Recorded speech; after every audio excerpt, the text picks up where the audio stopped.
Today's video, I'm going to be walking you through the origin story, rise to fame, and the growing mountain of criticism, controversy, and cold hard debunks surrounding Theresa Caputo. From staged readings to sting operations, let's peel back the facade and look at what's really going on behind the camera. That's why her hair is so big. It's full of secrets. That cat. Hello everyone, my name is Florio. Welcome to the channel, or welcome back to the channel. Either way, it's good to have you here. For anyone new to the channel, I will link my playlist of all the spiritualism stuff, all the spiritualism debunks I've done. I did grow up in this industry, and I will link my video as well, Growing Up Psychic. In all of my psychic videos, I always include a secret question so that we can know who's watching the video and who's just commenting and not watching. It's a little game that we play with all the subscribers. So the question for this video is, if you could have any superpower, what would it be and why? Comment below and let me know. I don't know why I pronounce her name Caputo. I know it's Caputo. Grab your snacks and drinks and get ready to sit in for a while because it's gonna be a long one. That being said, let's jump in.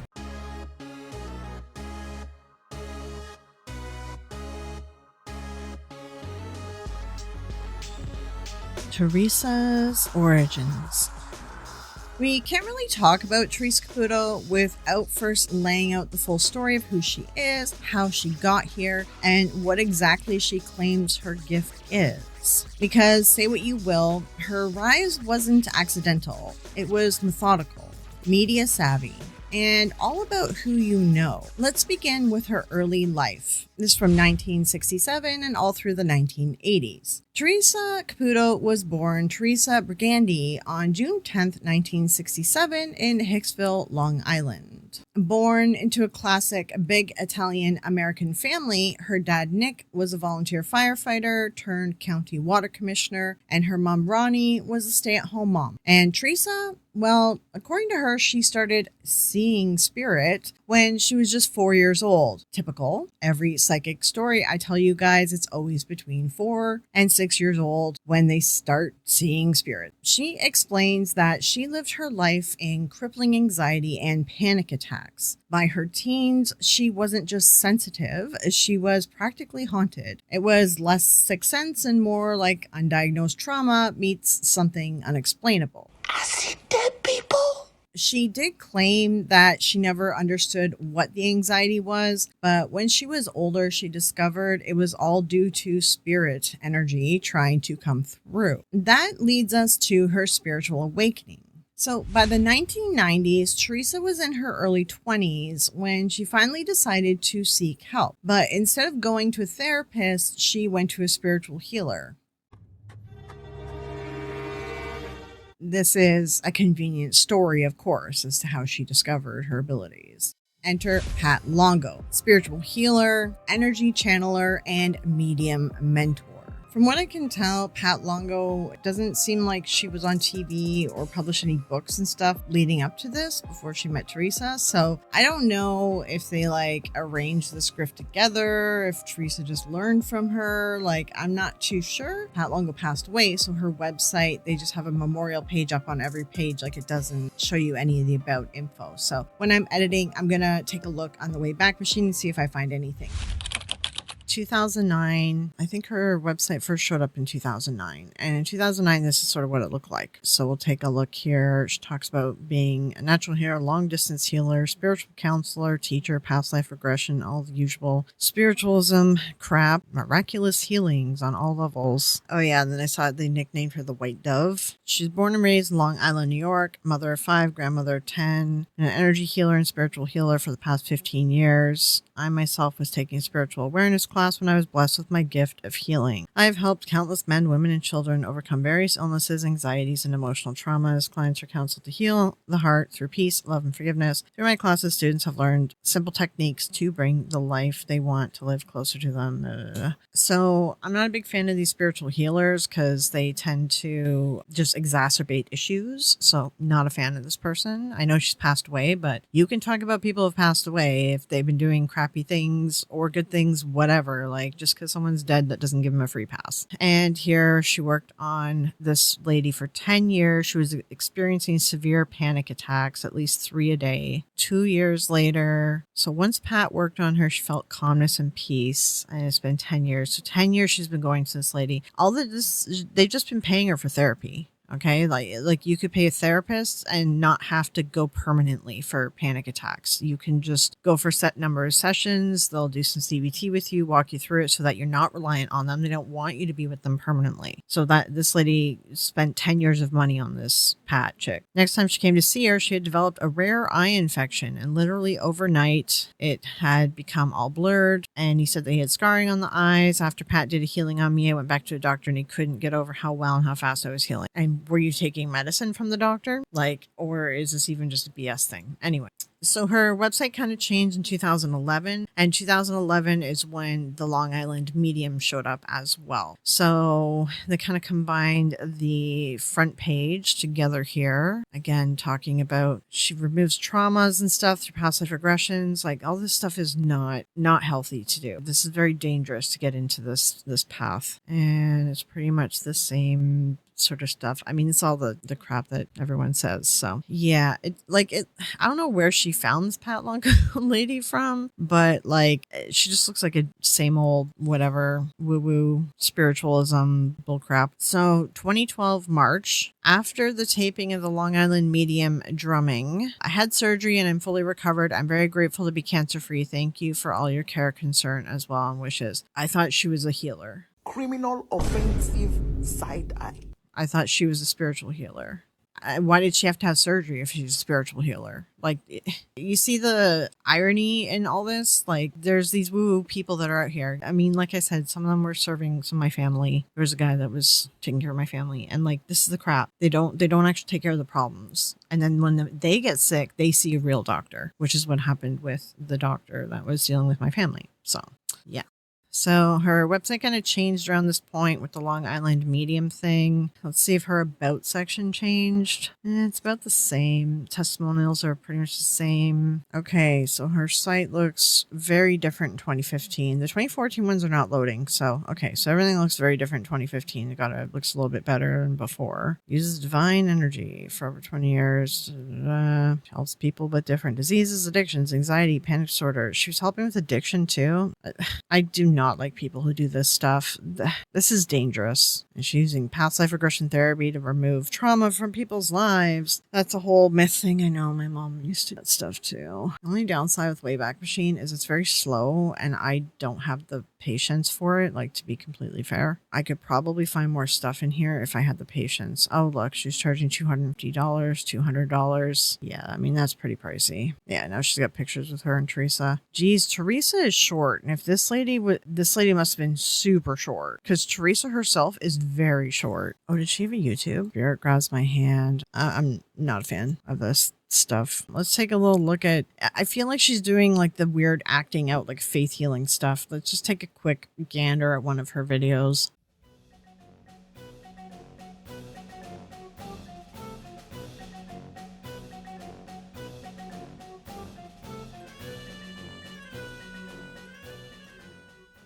Oh my God, you guys, look, she's like, I can't hear anything. It doesn't matter. They're using techniques with shadows to make it look like the shadows are spirits touching her hands. Like, this lady's a total grifter. Ugh. Okay, like, look, there's a light right above her and she's moving around her body. I know this is very hard to see because it's potato quality, but she's moving around her body so that the shadows do weird things and makes it look like she's controlling spirits or some crap.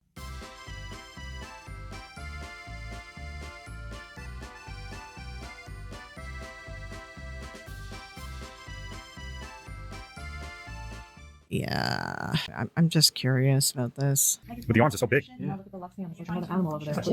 Yeah, look, it's like, look, you're like.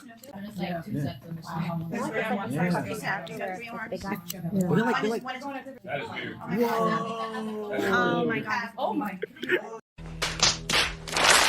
this is lighting. It's different lights and different angles. So you can tell by the shape of it, right? There's a light pointing down. There's a light also off to the sides to create multiple shadows. This person is a total grifter. This is who trained Theresa Caputo. Oh my lord. I know my camera isn't on right now, but I'm just rolling my eyes at how stupid this is. Anyways, that's the answer about her. All right, this is what we dug up on Pat Longo.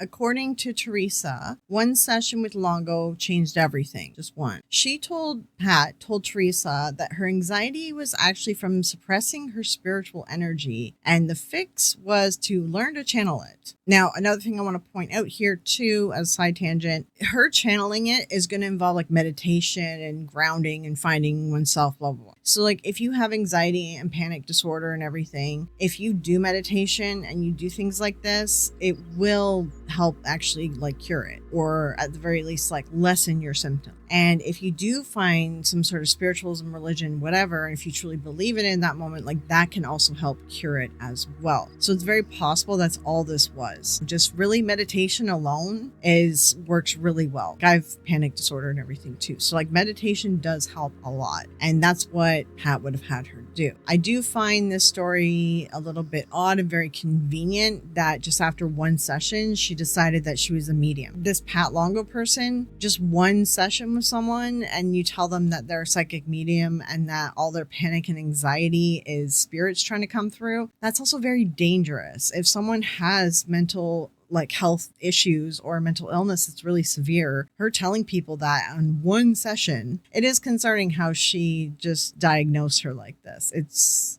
I don't care for psychics and spiritualists and everything that do health stuff. It's very, very wrong. But anyway, enough of my side tangent. Let's get back into it. Okay, so this was the moment that Theresa embraced her identity as a medium. She went from panic-ridden to purpose-driven almost overnight.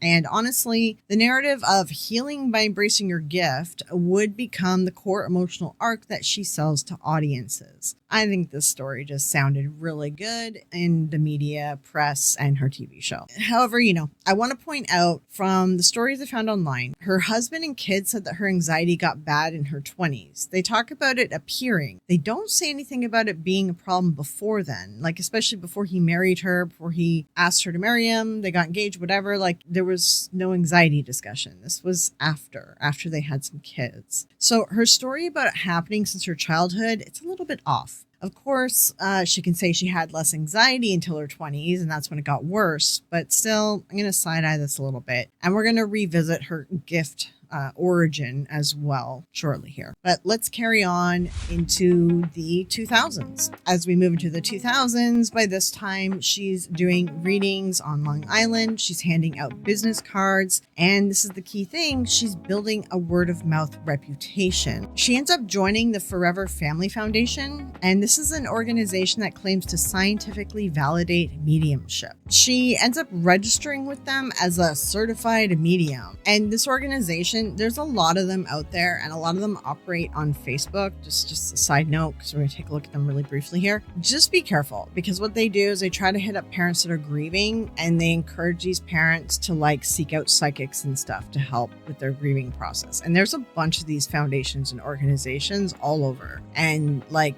they certify mediums, they back them, whatever.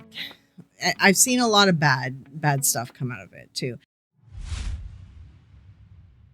Let's just briefly look at this foundation: mediumship, medium evaluation, certification process, certified mediums, the medium explosion. And this organization, they name themselves Forever Family Foundation. And they say where science and spirituality work hand in hand to bring comfort to the bereaved. I have here evidence of an afterlife. Like they're really pushing this narrative, and they're a non-profit organization. I don't know how these organizations get started like this and how they gain non-profit for being a woo-woo spiritualism. Like I don't get it. Signs of Life radio shows they have mediumship, afterlife science, grief and loss, and they try to give people advice on grief and loss. And this is just they accept donations. Like this stuff is really scummy. So they have all these people, and the question is like, how much are these people getting paid?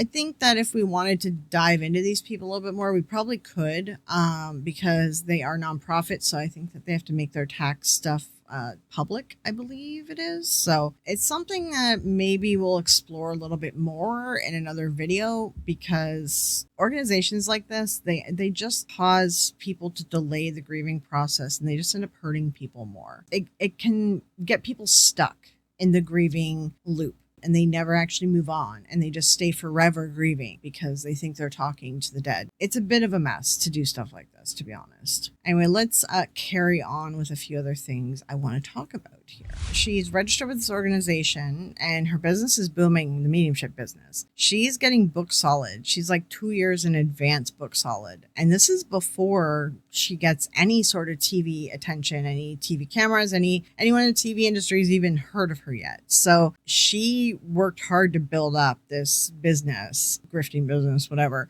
for a number of years, all leading up to this stuff. So let's talk about her rise to fame. So in 2011, this is the turning point. TLC picks up the show, Long Island Medium. Supposedly, a friend of hers who worked in production thought she'd be great for TV, and they introduced her to a producer, and that was it. Caputo got a test shoot, and her show got on the air. The production company that handled her show is called McGilla Entertainment, and they brought it to TLC. And just like that, Theresa was in living rooms all across America. I did look into the production company a little bit. From what I can tell, like, it seems like they kind of took off when they brought in Theresa. I don't know like how related she is to them all. I don't know the inner workings of it, but I'm sure there's like some sort of friends, family situation going on. So the show debuted in September 2011. So they probably worked on the deal in like 2010, 2009, 2010. Sometimes it takes time for a show to get on the air. It's probably like 2010. So Theresa, though, she had all the elements of Sylvia Browne 2.0. She had big blonde hair, big nails, big emotions, and dead people all around her. Theresa was shown delivering spirit messages in grocery stores, nail salons, parking lots, all over town. The show sold the idea that spirits just follow her around everywhere, and that there's a message for anyone and everyone who she runs into, which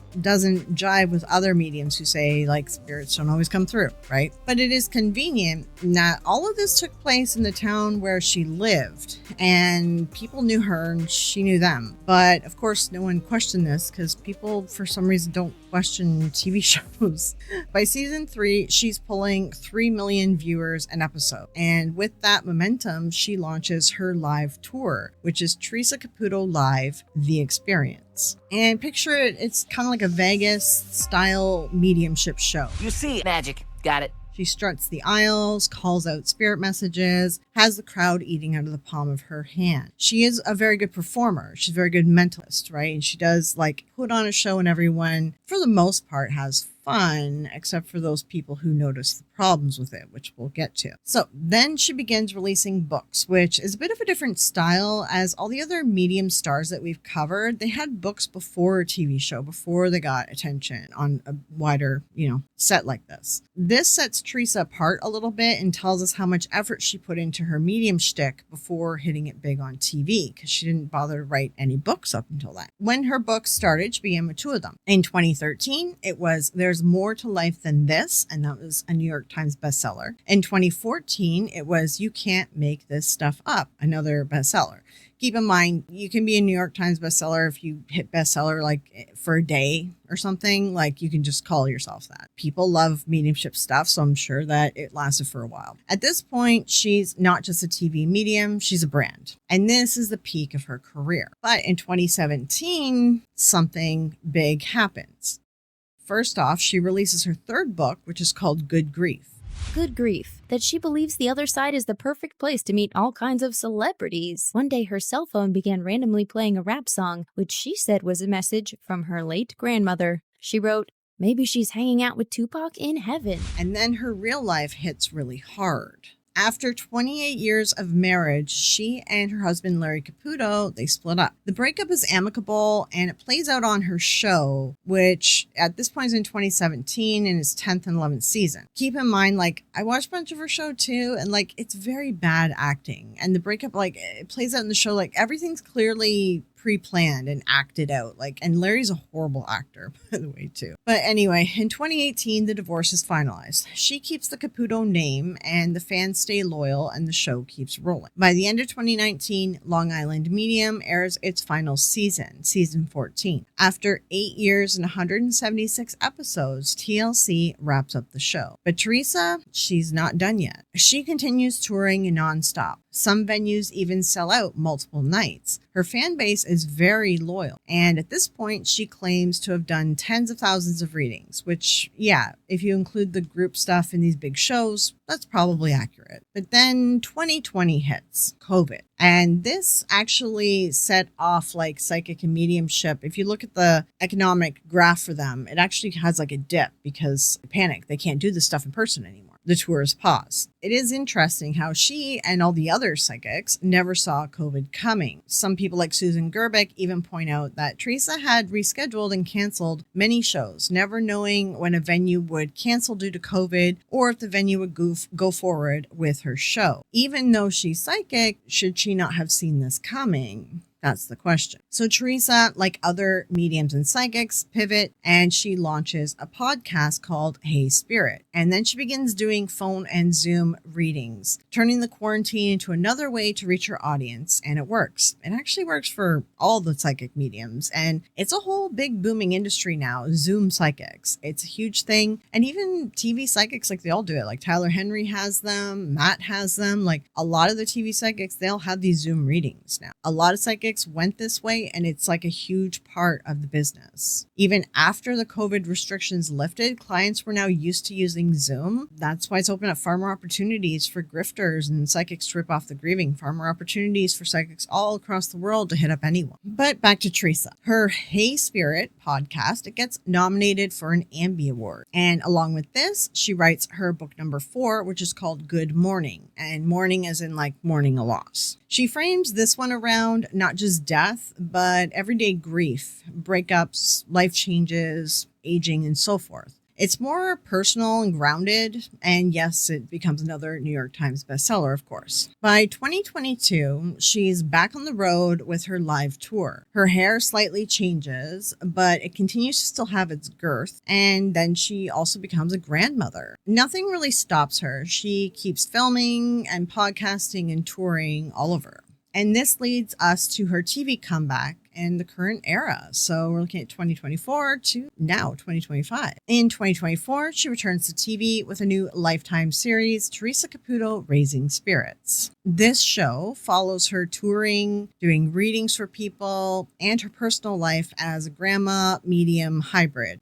I'm not a big fan of putting kids on TV and in front of cameras, even on YouTube and everything, and babies especially, and kids who can't consent and don't have proper authority over themselves at this point. And they do put the kid on TV a lot, and I don't really agree with that. But anyway, so with this show, it's more polished than Long Island Medium, and it has specials like Spirit to the Stars, Angels on Earth. It's part heartwarming and part of a rebrand, because now she's older and a grandma, divorced and everything, so she's kind of rebranding. And that brings us to now. Up till now, here are her accomplishments. Just list them off a little bit. She had 14 seasons of television, 4 New York Times bestselling books, a hit podcast, and a decade of touring and live shows. And that's all her professional career, when she kind of became celebrity. She had a long time just being a medium, an everyday medium for Long Island before that. And she's doing all this while she's just running around saying that she's just a regular girl from Long Island who talks to the dead. But here's the thing. For all the stories and success, there's another side to Theresa Caputo's career, and it's loud.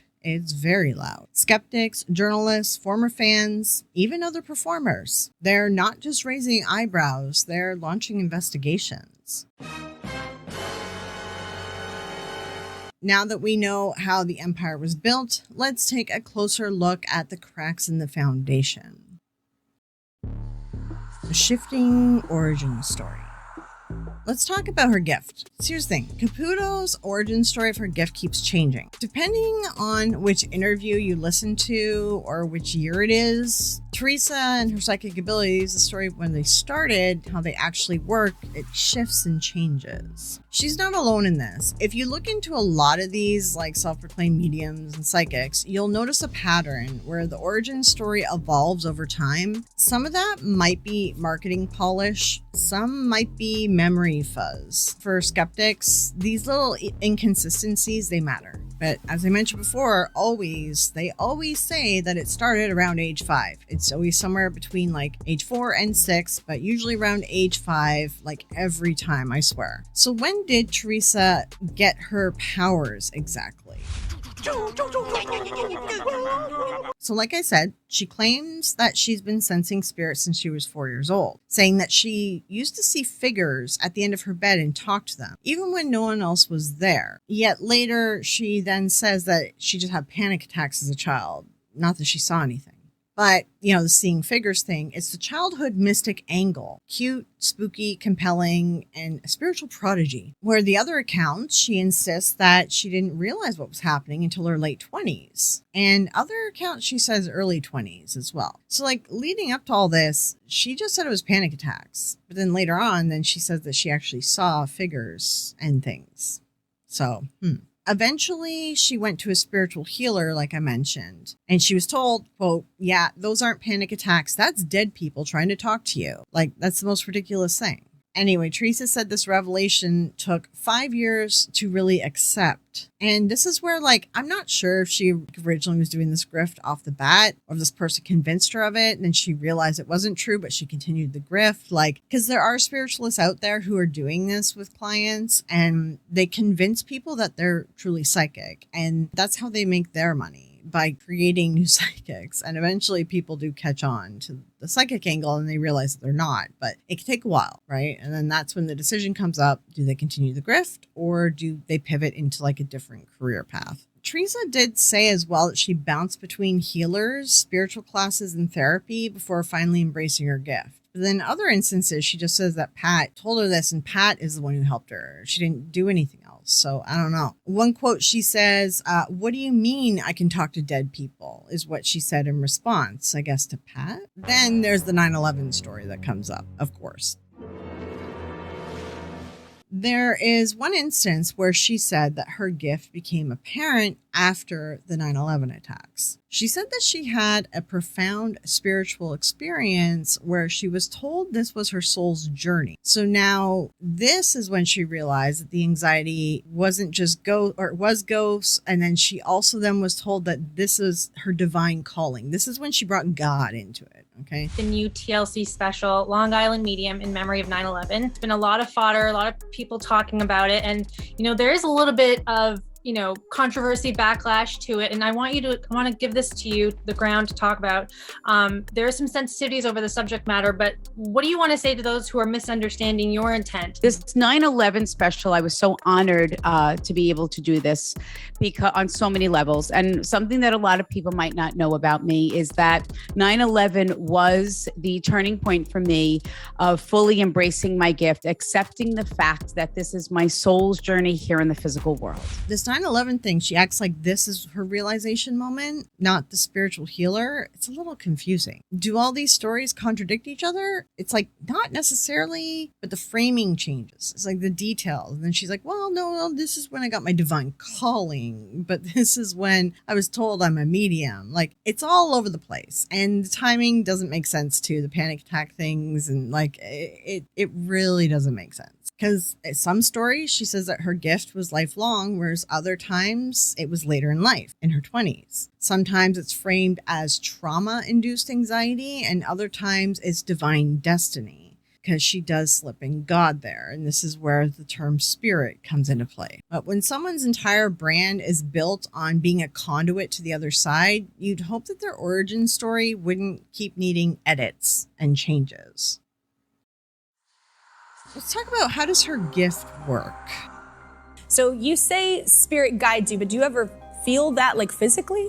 Yeah. So what happens is a lot of times when souls, when they first start to communicate with me, they make me feel like the bond that they shared, with the person, but a lot of times they'll just bring me through the departure. They'll make me feel what they felt as the soul left the physical body. That seems rude. Yeah. Well, not rude. Oh my God. It was seems rude. hard. It is very hard. I always say I make what I do look very easy. It's the hardest thing that I have to do is to stand in front of someone. Right there too, like she's explaining that she's working through her spirit guide. She's not actually talking to your family member, and that she's not hearing anything. She's just feeling things. Like, see, it always changes. The gift always changes. And take them on this emotional roller coaster of feeling pain, sorrow, loss, and grief. Yeah. And then try to give them peace and a little bit of levity and laughter. Yeah. To know that their loved ones are still with us. And that's one of the reasons why I do what I do. It's not people to believe in what I do. I don't care. Yeah. I want people to believe in themselves, to believe in an afterlife, to know that their loved ones' souls are still with them. For someone who doesn't care what people believe in and she doesn't want to prove herself to anyone,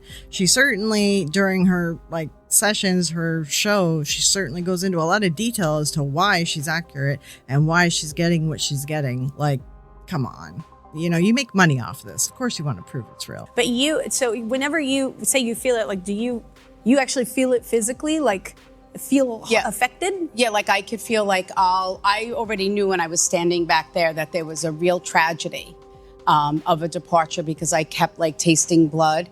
And I kept feeling like a blow to my chest. So, like in the room, like in here. When I was standing back there, getting ready to, back there. Oh, wow, that's heavy. Yeah. So you've told us before, but remind us what it's like for you when you start connecting. So what happens is I just feel immediately drawn. So I was drawn to this area, but I was more drawn to this area over here, down here, and up in here. And I just keep feeling. There's just one soul that keeps bringing me through a very traumatic departure. So Caputo has also explained her process in a few different ways. She says it's not just like ghosts walk up to her and talk to her. It's more like feelings, symbols, and impressions. Yet later, when we look at analyzing some of this stuff, you'll see that she's having full-on conversations with your dead relative who she's not even talking to, because she says she can't talk to them, and that she says that she works through her spirit guide and doesn't actually talk directly to a spirit. It doesn't make any sense. According to her, and a quote, "Spirit mostly speaks to me through a sixth sense, a kind of feeling and knowing. It feels like strong intuition or a recall of a memory." She says that she's built an internal dictionary of what different images mean, like a gardenia flower, that's mom energy, an apron and pasta pot, that's an Italian grandma. It's basically a cold reading session, but with emojis. And for some reason, people don't catch on that it's all cold reading.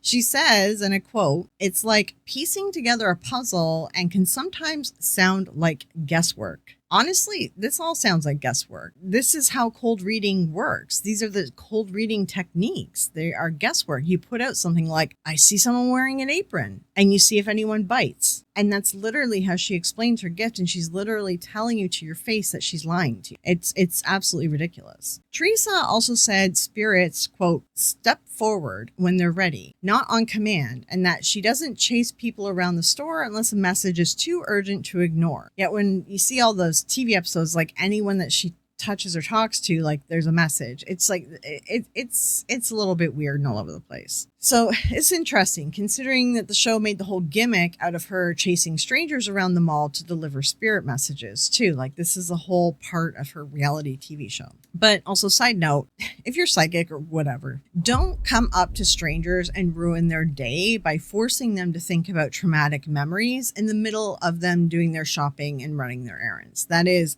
absolutely ridiculous and uncalled for. And I know there's other mediums out there that do that, and it's so scummy. Stop it. Get some help. Although I will say, I believe most of these were staged, or at least people in the town that she knew about already, since she and her husband, they're huge town gossips and everything, which we'll touch on a little bit. But like, she hung out in like hair salons. I used to work in a hair salon. There's so much gossip. But let's talk about this divine calling thing.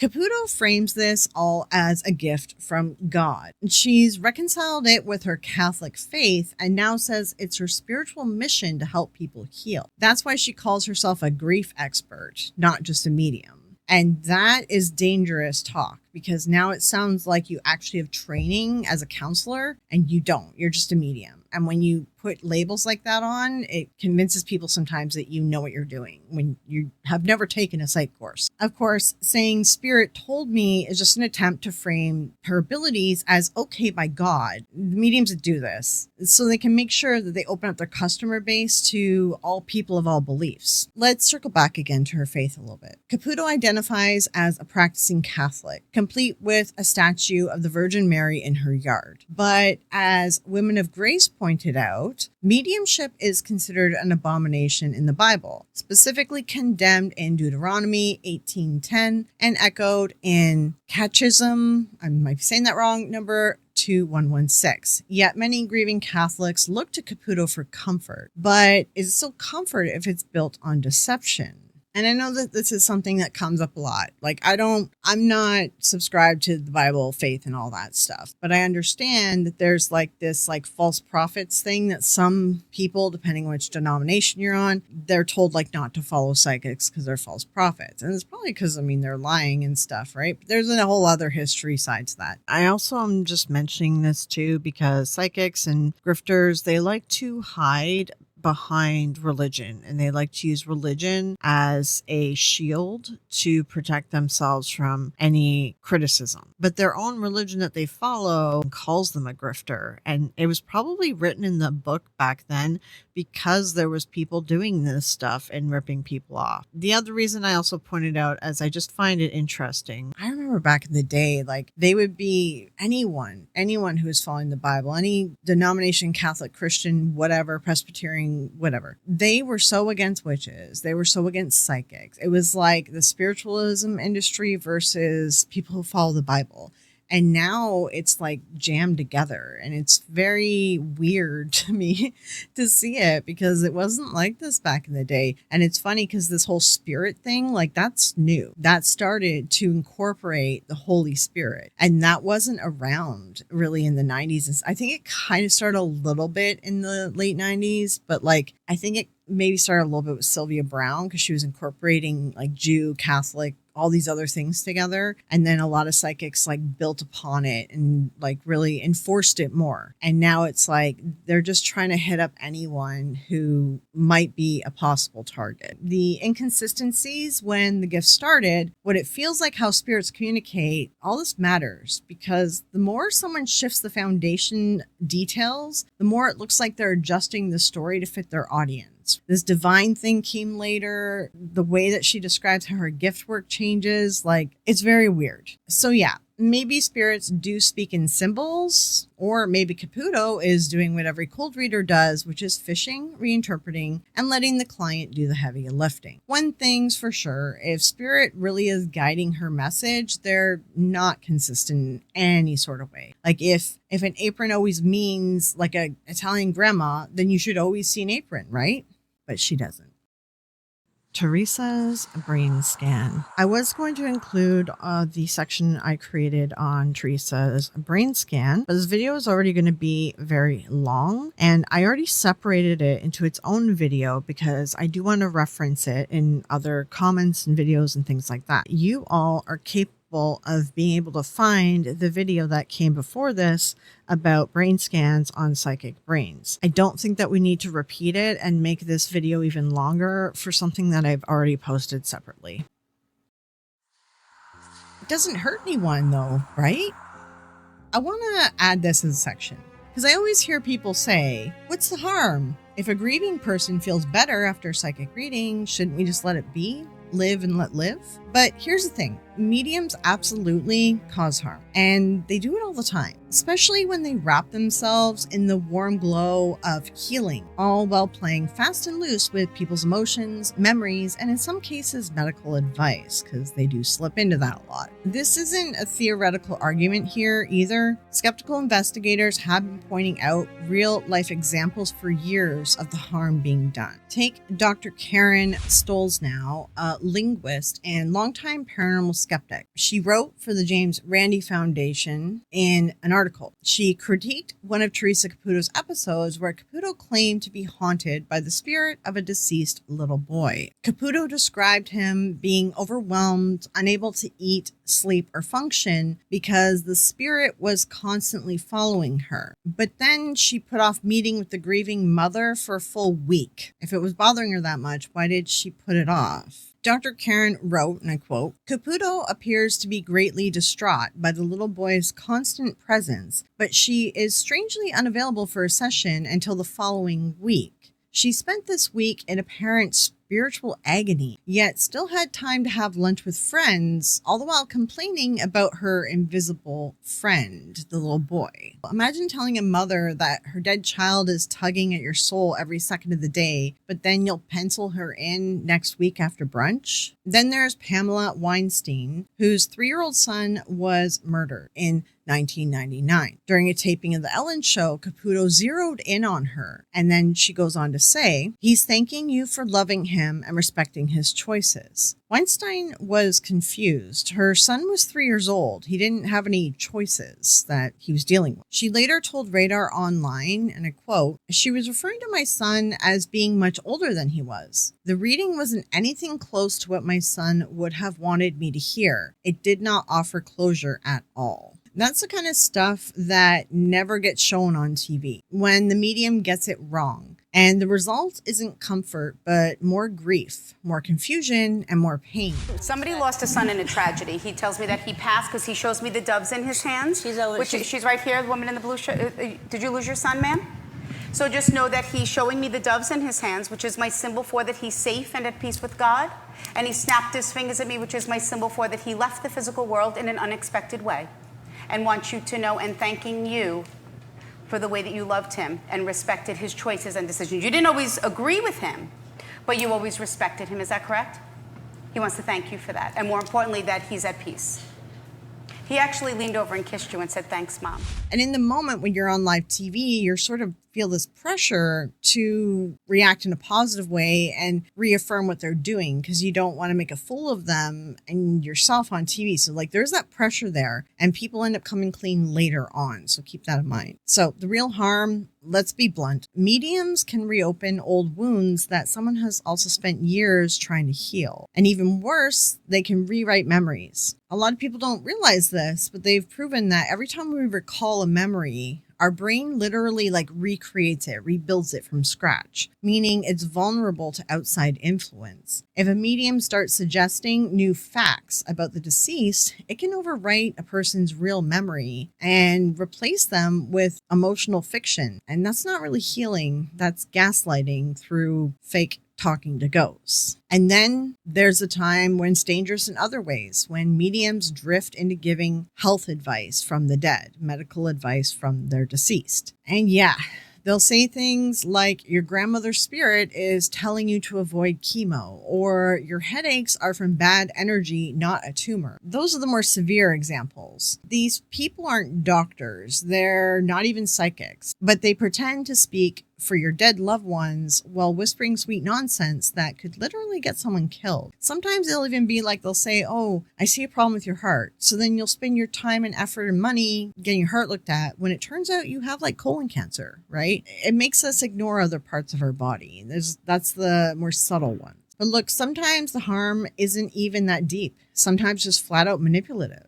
Caputo once joked, and I quote, I remember saying to my son one time when he was going out with his friends as a teenager, she said to him, listen, my friends are going to be watching you. And he's like, what friends? And I'm like, the dead ones. Ha funny, right? Well, unless you're a kid being told that your mom is using ghost surveillance to spy on your weekend plans. And kids are more impressionable to this stuff and tend to believe it more. But still on the fence? You still think that fake mediums do no harm? Let me show you the kind of real life harm they can do. Here's a case from psychic medium Amy Bolesky. She's a big psychic over on TikTok, which had serious consequences after a single reading that she had. I want to show you a clip that I didn't see. I did make a video on her, and I didn't see this till after my video came out, and I would have included it in that video. But we're going to take a look at it here because it shows you an example of the severe consequences that can happen.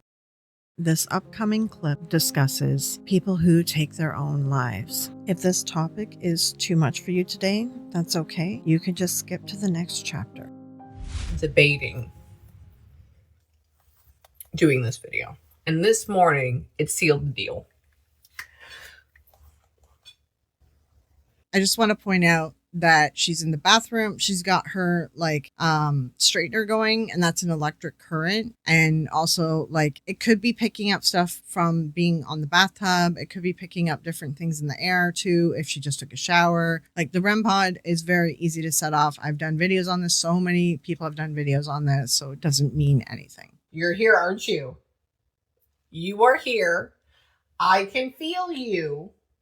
I'm doing this for your mom. Well, let's get to it. So I had a session a couple years ago. I believe it was almost 3 years ago, give or take, with a woman. She wanted to see if what I did was real. That was her whole thing. She gave me the first name of a gentleman that she wanted me to channel. I brought him through. Call him her husband, but they weren't actually married. They had a couple of kids together, and one of their kids was a daughter. I believe she was anywhere between 18 to 21. Like I said, it was a few years ago, so I can't remember the minute things. But anyways, he came through and he was able to give clarification on not what only he did. Actually, I think that he went off and he got shebanged, essentially. And he wrecked his car and he passed instantaneously. And he was so sorry that he did this to his wife. He's so sorry. And the daughter, who was older, 18 or 19 or 20 at that time, she missed her dad. Her telling this woman that her husband's sorry that he got in a car accident too, that's kind of weird. That's putting guilt on the deceased. That's a very odd thing to do too. It's kind of scummy. That they didn't believe in this at first. Their session, it was just the mom, her session. Whenever these mediums and stuff are oh, these people don't believe in this, anyone who pays to go to a medium, especially Amy's expensive. So if you're going to pay that, there's part of you that believes. So I don't know how much she truly didn't believe. If you're willing to go to a medium, if you're willing to spend money, there's part of you that believes. So whenever they say this, it's complete crap. It was so amazing that her and I both left in awe. And I think her session is up on my YouTube somewhere. But if this is you that I'm talking about, please email me. And if it is you, your email will pop up as an appointment that I've had with you, by the way. During the session, the dad was coming through and he was... Why can't you remember the name of this person? And why can't you remember their email address if this was so important? And if this ghost that's there knows this person, why can't they remind you of their name so you can check your calendar and find it? I don't know if this story is true. If it is true, it's absolutely disgusting and horrible. It doesn't make her look good. I don't know. She thinks it makes her look good. And if it's not true, I wouldn't really be surprised because there's some holes in it. But if it's true, this is the example I want to show you. He was talking about how he's excited that she was going and having lunch or dinner with the daughter coming up. He kept putting so much concern on the daughter. There are some things that I just don't know. And there are some things that they just don't tell me. Her session was so good. She went to dinner with her daughter. And I believe from what she let me know, she showed her our session. A week later, while I was at a cemetery doing an investigation, my husband and I received an urgent email letting us know that our session was so convincing. It proved to her daughter that her dad still existed and that the afterlife existed. That her daughter decided to go there.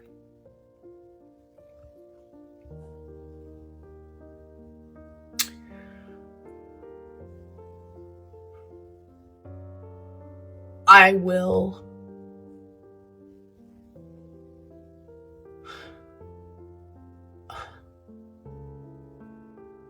forever ever remember that feeling?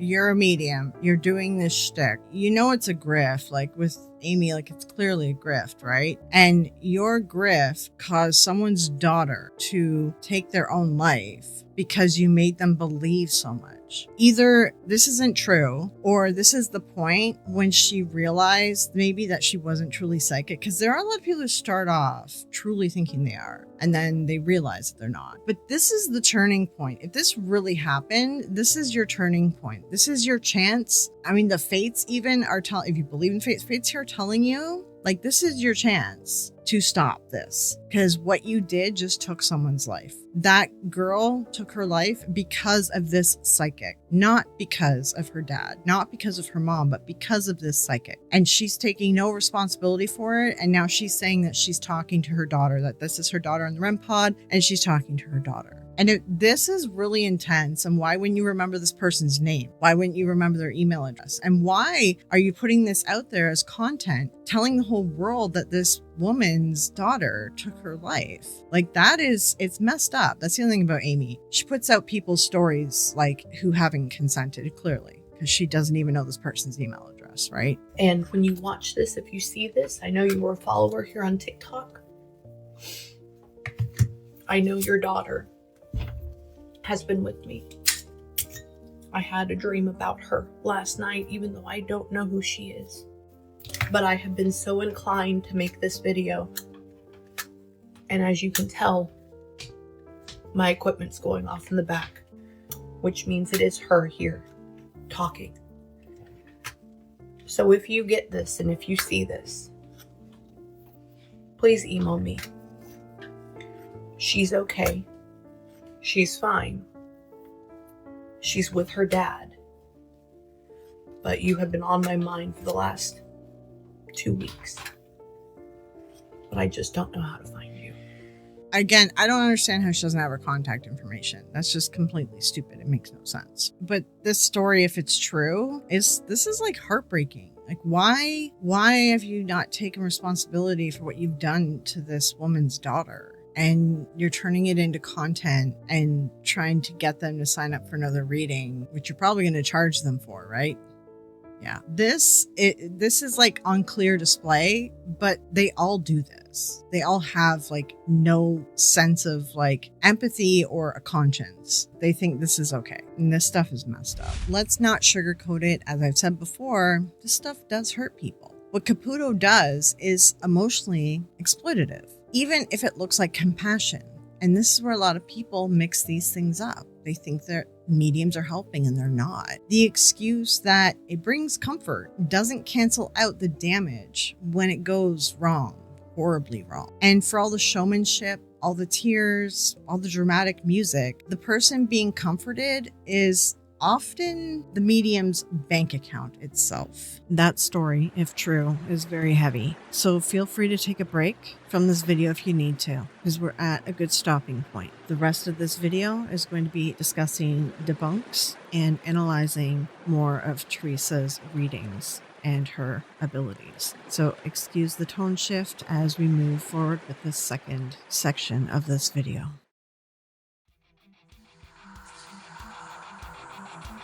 Now, let's get into the meat and potatoes of why you clicked this video. Let's discuss Theresa's controversies, debunks, and more. Once you peel back the layers and ignore the tears and spirit validations, what you start to see is a carefully constructed illusion, one that falls apart the moment you step outside of the editing room. Let's start with the basics. To start us off, techniques. Here's a clip from our mentalist friend, Dustin Dean, debunking Theresa through cold reading.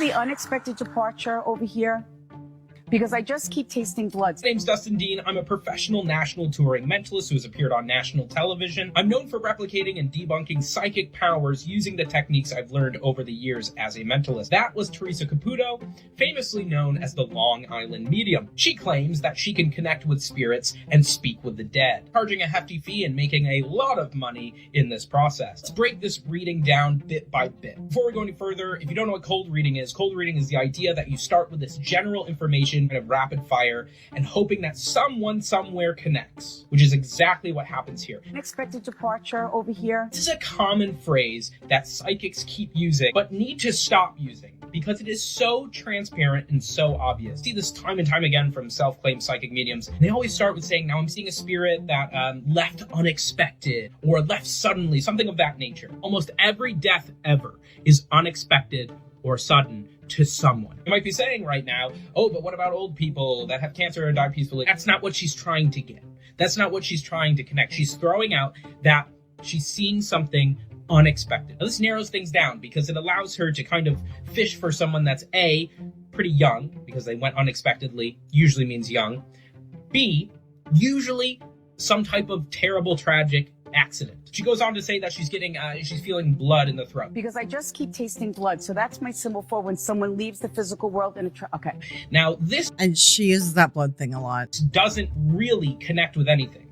This is her throwing something out there, hoping that someone connects with maybe throat cancer or a wound to the neck. This is general enough to be anything, like any type of accident, any type of sudden tragic death.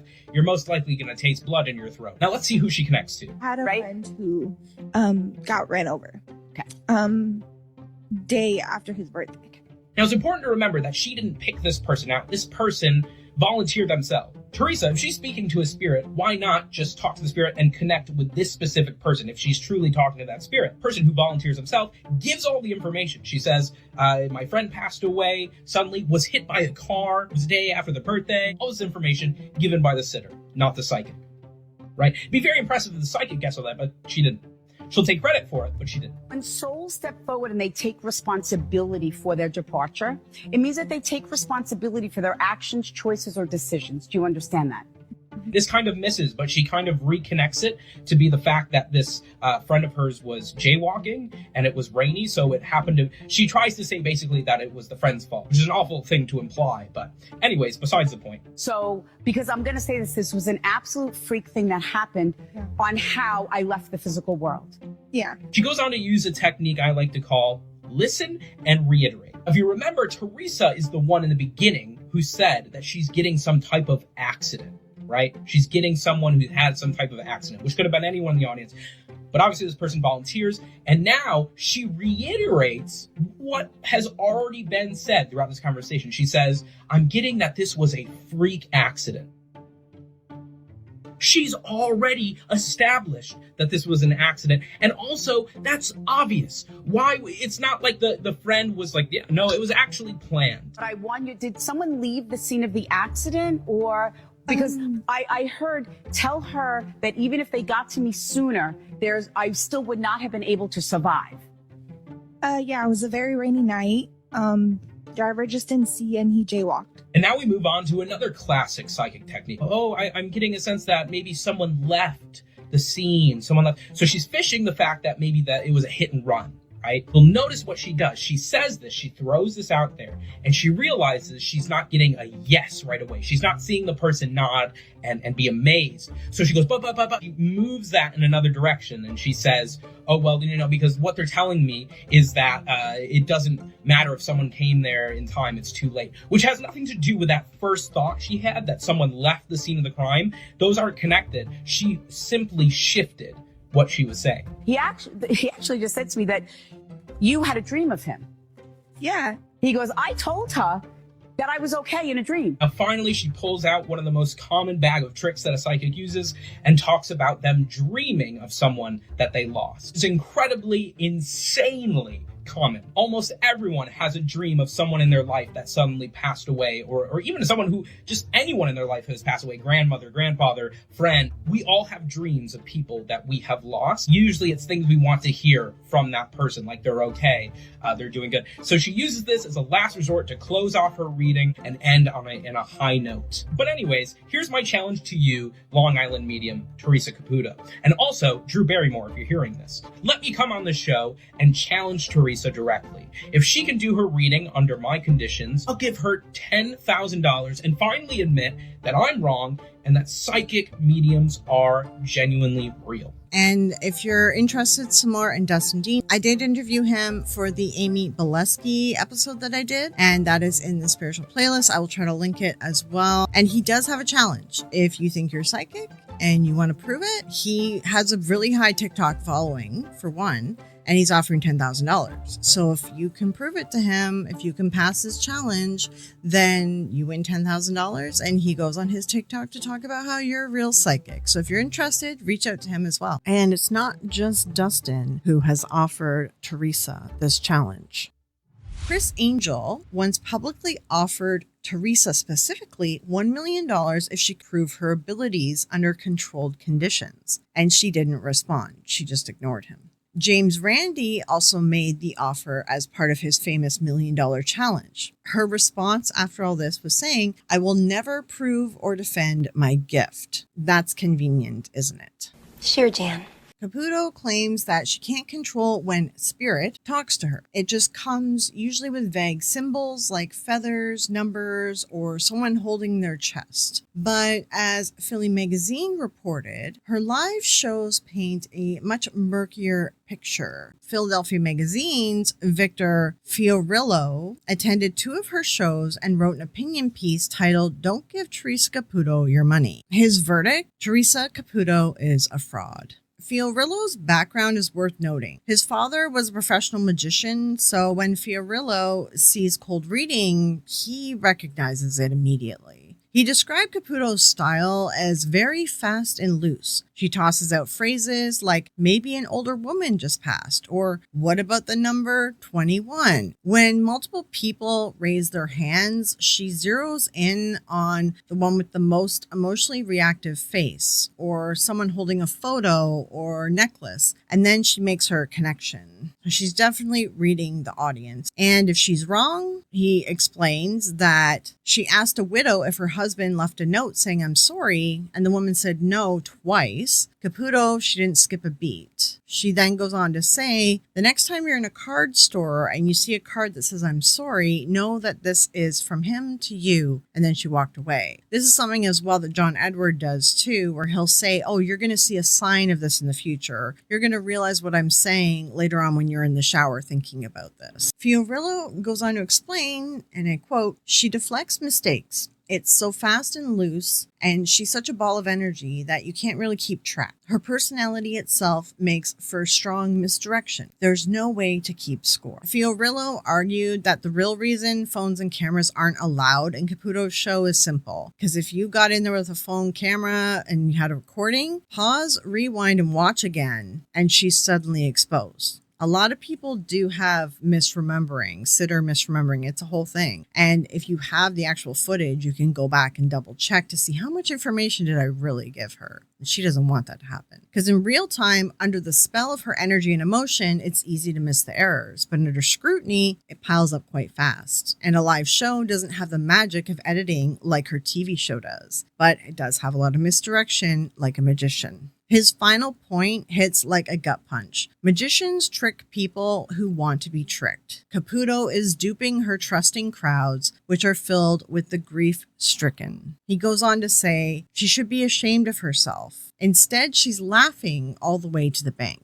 It's just classic cold reading, making high probability guesses, watching facial expressions and body language for cues, and then adjusting the story until it lands. And if it doesn't, you just pivot to someone else in the crowd. If dad passing from the chest doesn't click with person A, then maybe it does with person B. And if not, maybe person C lost their mom and she had leg pain. And then there we go, spirit is validated. That's sort of how this stuff happens, but it's very fast, right? What we're going to do is we're going to take a look at some clips throughout here as well to look at some of this stuff of the examples of Theresa doing this. And we'll look at it and analyze it together as well. The analyzing clip section will be after we discuss these techniques and other controversies. Debunking Theresa through hot reading. Of course, cold reading isn't the only method in the psychic grifting playbook. There's also hot reading. This is where a psychic already knows the information and simply pretends that it came from the beyond. Multiple sources have actually alleged that Theresa engages in exactly that. Skeptic and author Mark Edward worked with Inside Edition to investigate Caputo's methods and claim that her team gathers a lot of information about ticket buyers to stage more convincing readings. Mark Edward is an ex-psychic and a mentalist and magician as well, and he passed away last year. I was telling you about. He's the partner of Susan Gerbic. Mark goes on to tell the Skeptical Inquirer, and I quote, "Our own egocentric fascination with ourselves makes it easy for the techie smart agent or producer to make seeming miracles happen." Translation? Me. Your public Facebook post about grandma's favorite earrings just became the spirit's validation. If you don't really understand, what Mark is saying here is what happens, you buy your ticket, you put in your credit card information. That alone, they can look you up because they have your name from there. A lot of these different shows, they then encourage you to share it on Facebook, on Twitter, on like social media, to tell everyone that you're going to the show and to share it and say, hey, you know, I'm going to the show on this day. And they're like, see if any of your friends are going. But what happens is when you share it, it tags them. It lets them know that you've shared it. And then they can go look at your page. Mark goes on to describe one particular suspect moment. Caputo asked an audience member, why am I picking up baby clothes? The woman then replies, oh, that's weird. I just put up a bunch of pictures of baby clothes on my Facebook page. Weird? No. Convenient? Definitely. So this is an example of Caputo taking it from Facebook. And the seats have assignments, right? You're assigned a seat. So they know who is sitting in what seat in those big shows. So a lot of these psychics use this information. This is just tickets. There's also like plants in the audience. There's people like outside when people are lined up listening to people. Producers have been caught as well, with Caputo especially, where they're just outside before a show and getting information from people. Like it happens all the time. And these psychics, they wear earpieces and stuff when they're on stage and when they're doing their things. So like, this is smart. There's information being fed to them. And just to add to that, you can get invisible earpieces. I'm showing some pictures on here. However, also, they don't allow recording devices in any of her shows. If you brought a phone out of your pocket, you'd have to be nearby her to check for Bluetooth, see if a device is going off around her. And if you pulled out your phone, then they're probably going to, walk you out or something, right? It would be interesting if we could scan the Bluetooth around her without getting caught. I think I'd like to check for some devices if I were given the opportunity. I suspected that Popoff's revelations were other than divine. The radio scanner we brought to the hall picked up a decidedly worldly source. Hello, Petey. Can you hear me?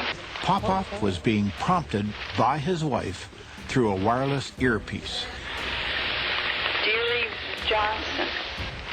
She'd gotten her information from prayer cards filled out by the faithful before the show began. She's got to get rid of the walker. You want to get rid of this walker, sister?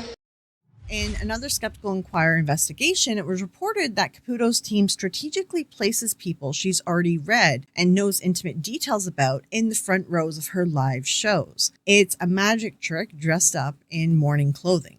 This is just yet another example of how Theresa tries to control the audience in the setup so that she gets good results for people. Now let's talk about what happens before the cameras start rolling. Radar Online spoke to a widowed mother of 3 who had a private reading with Theresa for an episode of Long Island Medium. According to her, Caputo's assistant contacted her beforehand and asked her to explain how her husband died, and then she promised her that it wouldn't be shared with Theresa. Other clients say they've been interviewed by Caputo's staff before meetings and that camera crews tour the house in advance. Sometimes they even stage the house before filming. But when the reading began, Caputo hit only on the information that the widow had already given. So obviously, hot reading. She is quoted as saying, "She didn't hit on anything surprising, and she became very agitated and angry when I shut her down. I refused to fake it and cry. Oh my God, you're right." So this is someone who finally came forward, because a lot of people just don't, out of embarrassment or feeling whatever. Like most of the time when we see this stuff on TV, the majority of the time the people are just faking it for the camera.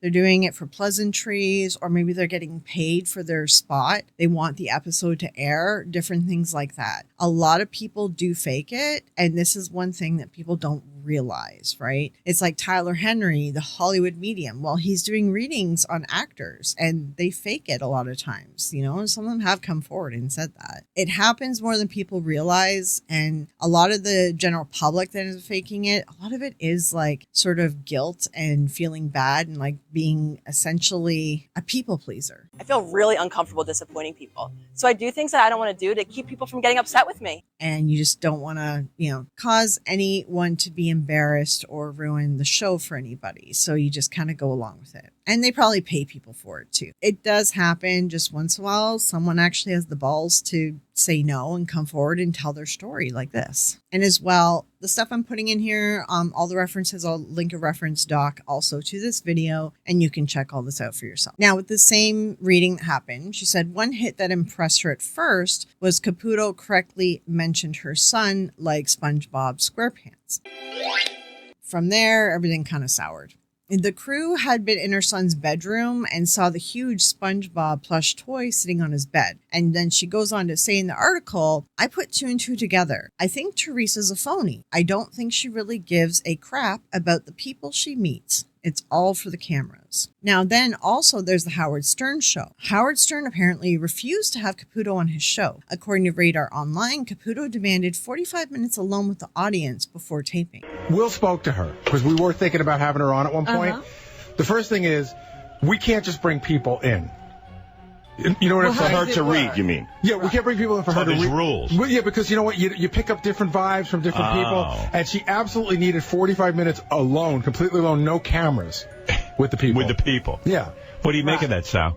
That's interesting. This is where we left him 2 months ago. Right. We told him this, and he goes, wow. We're not interested in leaving people alone with the Long Island Psychic for 45 minutes. She's never coming in here. We're not interested in putting her in a room for 45 minutes with people.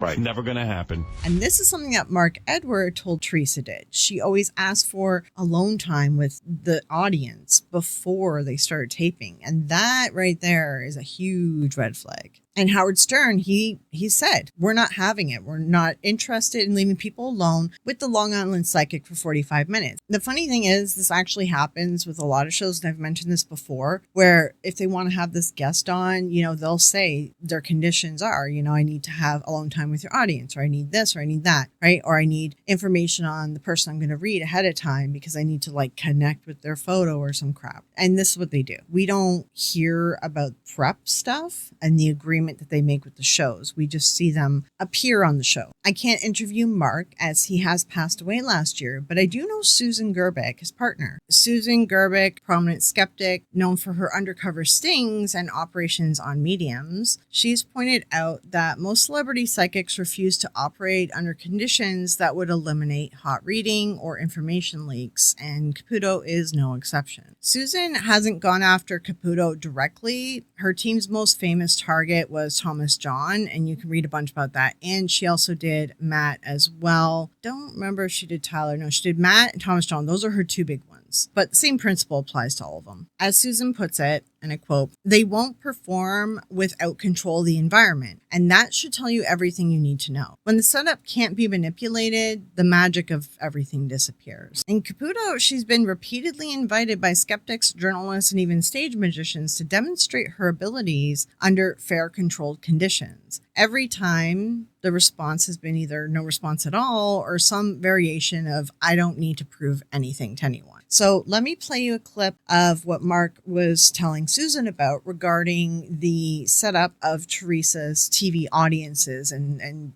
shows like that, because he did a lot of work with Inside Edition and he did a big bust with her. And I have a little clip of a interview I did a while ago with Susan where we kind of touched on Theresa, and I was saving that clip for this particular video that I'm doing here of Theresa. So let's take a look at that. Mark Edward was the person that they would hire whenever they had a TV show needed some expert opinion on psychic. When he did Inside Edition, had him go to a Theresa Caputo show. They paid for him to go to New York and stay there for a few days, and they put him in the front row with a producer. Now they couldn't film because they couldn't get permission. But what Mark did is he wore a picture of his son with like a black ring around the outside, and his son wasn't dead, but he wore that because that's one of the things that psychics, some grieving parents would do. So they're in the front, and what he noticed with Theresa Caputo was this giant room, giant audience, and that Theresa Caputo would be in one area doing her hot reading or cold reading, whatever it is she was doing, and there would be cameras, and there would be the microphone people and different employees running around. While that's happening, being filmed, there was another crew somewhere else that was setting up cameras, video, and sound somewhere else, lighting. And then whenever she'd be done with this reading on the right-hand side, she would say, "Oh, I'm getting," and she'd go over to the other one. And then, so he could see that from his vantage because he's in the arena. Nobody else noticed, but he's like, so if anybody here is psychic, it is the crew, because the crew knows where she's going to go to next because they're all set up for the next reading. Right. So, right. And then whenever she goes over here, then this crew that's over here that she was just working with moves to another section. In other words, it's hot reading. She knows where she's going to go next because when you buy a ticket for Theresa Caputo's show, you have an assigned seat, and then you buy the seat, and then it says, why don't you announce that you're going to be going to our show, share this on Facebook. And what it does is when you share it on Facebook, then here's your whole personality, everything that's going on your Facebook page. Now she's got hundreds and hundreds and hundreds of people. She just needs like a few to be able to pick a few that have a good story. She has researchers who could do this easily. I don't know if she does, but I'm just assuming that's what I would do. And then so after the show was over, Mark went up, he had a VIP pass to go meet Theresa Caputo, and she gives him a hug and everything. And she looks at his son's picture that's on his lapel, and she goes, he had such a kind soul. He's like, yes, I know. In other words, she was assuming that her son was dead, who he wasn't. So Theresa Caputo knows darn well what she's doing. I mean, she's Sylvia Brown nicer. I've noticed she does a lot of slip ups. Actually, there's a lot of clips of her doing slip ups. Right. So. Well, we caught her. There was a guy who was doing, his name was Ron Tebow, I think, Tebo, and he was doing a lot of Theresa Caputo videos. She was doing a photo shoot. They were getting all prepped, mic'd and everything, and there was a camera filming her, and then there was a cameraman is filming her, and then there's another camera filming that cameraman, and she's looking at the cameraman who's closest to her, and she starts talking about how she knows about somebody who was close to him, very close to him, who died, and she gave him the initial and the date he had died, and the guy's like, whoa, what? And so they're filming it. But what you can see from the other camera angle is the cameraman had a tattoo that said RIP, had the initials and the person. So obviously it's somebody very close to him. So she's hot reading this cameraman. Tattoo in memory of someone? Who's touching me? I do. You? My brother. Oh, okay. There's a tattoo. There's a date. 1969, 2005. Your brother's been gone for some time, right? Yeah. Like 10 years? Almost, yeah. He just wants you to know that he'll with you even these years. Really? Nice. Thank you. There are also other techniques as well, and the techniques video is linked in my playlist. But another one that you'll see me point out here and there as we do the analysis, something called prepping the audience. And what that is you prep the audience and prepare them for what they can expect of you. So she goes in saying, I only see symbols and I feel and hear things, but I can't talk to your relatives. So she's essentially telling you ahead of time that you're not going to be able to ask them any questions. In doing this, the medium sets the expectations, and then it doesn't leave any opportunity for the sitter to do something that would then call into question the medium's abilities, because they won't question as to why can't you ask them a question if you're talking to my loved one right now. I was going to do a whole section on this, but honestly, it's really simple as that, so I don't think it needs its own section. Now, why don't we explore a bit more about the investigative stings and the fraud investigations that Theresa faces well over the years? Theresa Gets Investigated. We've touched on a few of these, so let's go into a little bit more detail on each of them. Because there have been a lot of professional stings and investigations on her. It's not just disgruntled audience members and skeptical Reddit threads raising red flags about Theresa. Journalists, private investigators, even fellow performers have taken swings at her. And what they found behind the hair and heels wasn't spirit contact, it's all just stagecraft and mentalism. Magic. Honestly, the best article I found is Nikki Swift. Her article here is very well written, and I just wanted to highlight this and point this out most of all. She goes over every controversy, every debunk, every contradiction, and she puts references. There's references all in this article. So she talks about Caputo full of contradictions. Hollywood is underwhelmed with her abilities. She says she gets it wrong. The Ticketmaster reviews, which we'll take a look at, talks about editing, how TLC edits all the episodes as well. And then she talks about her staff being in on it. Multiple sources have alleged that Theresa Caputo obtains information from her staff before her readings and live shows. One distraught woman spoke to Radar Online about her readings, saying an assistant prompted her to tell all the details of her husband's passing. And this is the one I was telling you about as well. So she links back to all this stuff too. Kirby Robinson, paranormal investigator, author of Is Long Island Medium the Real Deal, noticed something fishy when he attended Caputo's live show, and he wrote about nicely dressed people mingling with the audience, asking detailed questions before the show began, and attempted to follow them. The person walks casually away, mixing with the ever-growing crowd. We follow at a safe distance, as whoever this person is, they are good at occasionally glancing behind them. He detailed. Robinson followed them as far as security line, where the questioner flashed a badge and disappeared. So they were staff. That's crazy. That's a very interesting one.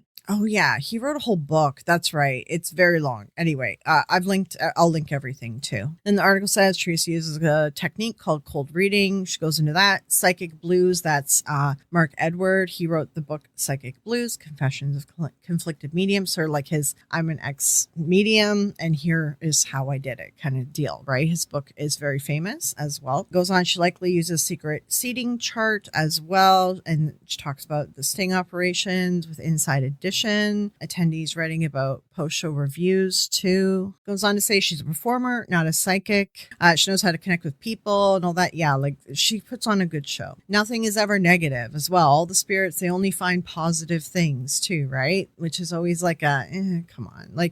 But then it's you gotta be careful because there's psychics who will do negative because they're trying to sell you more psychic readings or curse breaking thing or something stupid, So it's one of those things where honestly, just stay away from psychics, to be honest. She capitalizes on grief. Yeah, that's her whole thing here. And here's the blogs and everything. And I do have all this linked too. There's never any new information. This is the biggest thing about memes. They never provide anything new. They're always they're happy, they're safe, they're in a better place. They want to say sorry or they want to say I love you. But it's nothing like new revelations or anything like that. Goes on to talk about the challenge as well. So it has all the references linked and everything. She did an amazing job on this. One of the first high-profile gut punches to Caputo's reputation came courtesy of Inside Edition. In 2012, they sent a hidden camera crew to one of her live shows. No TLC editors, no reshoots, just Caputo in her natural environment. A theater filled with grieving believers and a whole lot of vague guesswork. Let's just say it wasn't a spiritual slam dunk. It is a fairly common refrain. A person decides at an early age they have the gift of talking with the dead, and before you know it, they've got a show on TV and they've hit the big time. The latest is Theresa Caputo, the Long Island medium.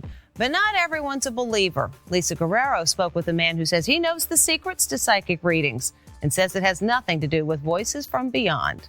I have a very special gift. I talk to the dead. A large part of her success comes from her own vivid personality and the fact that Caputo says she channels ghosts in the strangest places, like the beauty parlor. Do you know someone that passed in an accident? My friend. Shut up! Yeah. So is the Long Island medium really able to communicate with those who have passed? Or is she simply using trickery to fool the living? We decided to see what happens at her popular live readings across the country. According to Inside Edition, Caputo struck out time and again. During her unscripted reading, she repeatedly asked if someone's mother had passed, only to be told, no, she's still with us. Then there's awkward silence, a quick pivot, and she rinses and repeats on somebody else in the audience. What we saw was starkly different from what viewers see on her TV show. On TV, she's almost always dead right. Why do I feel like they're crazy? You have the pictures with you? Yes! But at her live shows, we watched her strike out time and again. Your mom's still here in the physical world? Is your mom also at the party? My mom? Yes. No, she's with me. Did they pass one right after the other? Yeah, was your mom still here in the physical world? Is this her side of the family? No, it's my dad. And this is Inside Edition. This is the sting that Mark helped on. So they brought in Mark Edward, who, again, like I said, former fake psychic turned professional skeptic. He's also a mentalist and a magician as well. And they turned to him to analyze the footage. So he pointed out that Caputo was using textbook cold reading techniques. I do believe there's like a secondary investigation that he was involved in with it too. But this is the only clip that we have available to us. Yeah, was your mom still here in the physical world? Is this her side of the family? No, it's my dad. I know a trick when I see one. Mark Edwards should know. He once made a living as a psychic, but now he's coming forward to reveal the secrets that he says some psychics use to convince people into thinking they really do communicate with the dead. Mark Edward believes one technique Theresa Caputo uses is a classic trick called cold reading. It's done by firing off open-ended questions that someone in a large audience will surely relate to, like a number. How do you connect with the number 14? How do you connect with the number 7? And how do you connect with the number 2? Is it the month of February, or is your mom past 2 years, 2 months? Inevitably, someone raises a hand. And how do you connect with the number 10? Is it the month of October, the 10th of any month? Was he 10? Is he past 10 years? Oh, your house number was 10. I'll accept that. What is she doing when she throws out a number? It's called the law of large numbers. If you have a group of 400 or 500 people in a room, you can say anything. And he goes on to explain it's called shotgunning. And that's the really fast one where you just keep asking questions. You fire a bunch of vague questions into the crowd and hope something hits. And when she misses, she used piggybacking, claiming that the message wasn't wrong, just meant for someone else. Another technique that Caputo uses, according to Edward, is called piggybacking. We're going to piggyback right here. We're going to piggyback here. When Caputo gets something wrong, Edward says she tries to save face by saying the message from the spirit must have been meant for someone else. This is an example of piggybacking. When spirit piggybacks, they will give me things that you can't connect with, but that someone else can connect with. Piggybacking is she's saying that the spirits were all one and that they all work together, and sometimes they may go to one person and bounce off of another. It's bull crap. Mark even went on to do a demonstration of the same techniques on volunteers and got eerily similar results, convincing them that he was channeling the dead. He then revealed that it was all fake. He said it's that easy to fool people. Just how easy is it for someone, anyone really, to claim psychic powers? I want to introduce you to Mark Edward. We invited 24 people he had never met before to a psychic reading. Who's the dancer that I'm getting? My husband. Oh. Is there a Rachel in the room? Oh, is that you? Okay. It didn't take long to convince the audience that he can channel the dead. I'm getting something about her wrist. This young woman has a grandmother long deceased, and lo and behold, did she break a wrist or something? She did break her wrist. Somebody just lost a pet, and I can really feel that. Is that you? Yes. At the end of our little show, Mark Edward fesses up. I made all that up. I did this for a reason, to show you how easy it is to fool people. But even with that, some people still weren't convinced. How many people still believe it's possible to speak with the dead? I'm still a true believer. Now, Caputo's response to this whole thing, not denial, not clarification. She just said, and I quote, "I respect and understand skeptics. I'm not trying to prove anything to anyone. I feel and have been told by my clients that my gift has really helped them. And that's all that matters to me." So again, just another deflection. So the next time you watch Theresa Caputo, the Long Island Medium, enjoy it for the entertainment, but you may want to take it with a giant grain of salt. I have a very special gift. Now, Theresa Caputo, the Long Island Medium, sent us a statement saying, quote, I respect and understand skeptics. I'm not trying to prove anything to anyone. That's not why I do what I do. I feel and have been told by my clients that my gift has really helped them. And that's all that matters to me. Talks about feelings over facts, and that response would become her go-to defense in all the years to follow. 'Tis but a scratch. The next big one happened in 2014. This is Ron Thibault, and he started investigating her for fraud. So let's discuss a little bit more about that, because it's a little bit different from what it sounds. So first off, from the top, despite everything, the exposés, the investigative stings, the public callouts, Theresa Caputo has never been criminally charged with fraud, not once. Which, to be fair, this is important to acknowledge. And the fact is, all that talk about Caputo being under investigation for fraud in 2014, that wasn't a police investigation, it was a private one. But that made for a good headline, and I'll explain too, because the media ran with it. They painted a very different picture just based on the headline. Different news sources ran with headlines like Long Island Medium, Theresa Caputo under investigation for fraud. Sounds very serious, like the FBI is about to kick down the door. In reality, it was Ron Thibault, the private investigator that I mentioned previously. All he was doing really was he was compiling complaints and testimonies from disillusioned fans, and he was posting everything on that website. Even Reddit, who usually likes to pile on stuff, they took a moment to actually clarify that this wasn't a real fraud investigation. It was just a personal investigation, and then he was posting it publicly. It was like a public lambasting. It wasn't criminal in any way. It was just Thibault collecting receipts, social media posts, live show reports, first-hand interviews, reviews, and publishing it all just to raise the alarm and raise awareness that Theresa is a fake. But because he said that he was investigating her for fraud, media had a big firestorm with that. And that put Caputo on the defensive. Even if she was never legally in the crosshairs, the power of sharing the truth can still have an effect without needing a legal proceeding to happen. The headlines were everywhere, from tabloids to faith-based news. The Christian Post ran a full article quoting both Thibault and ex-fans under the dramatic headline where they said, Long Island Medium Theresa Caputo under investigation for fraud. The way that they worded the article and the headlines and stuff, it led people to believe that the police were involved. And a Christian website, they're encouraging people don't go to psychics. So they had a whole more stricter angle, I guess, on this too.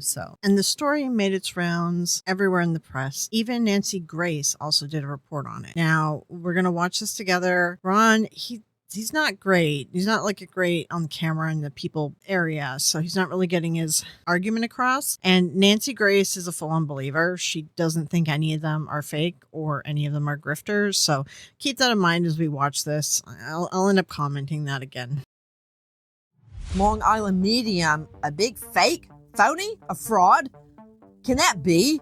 Tonight, the Long Island Medium, Theresa Caputo.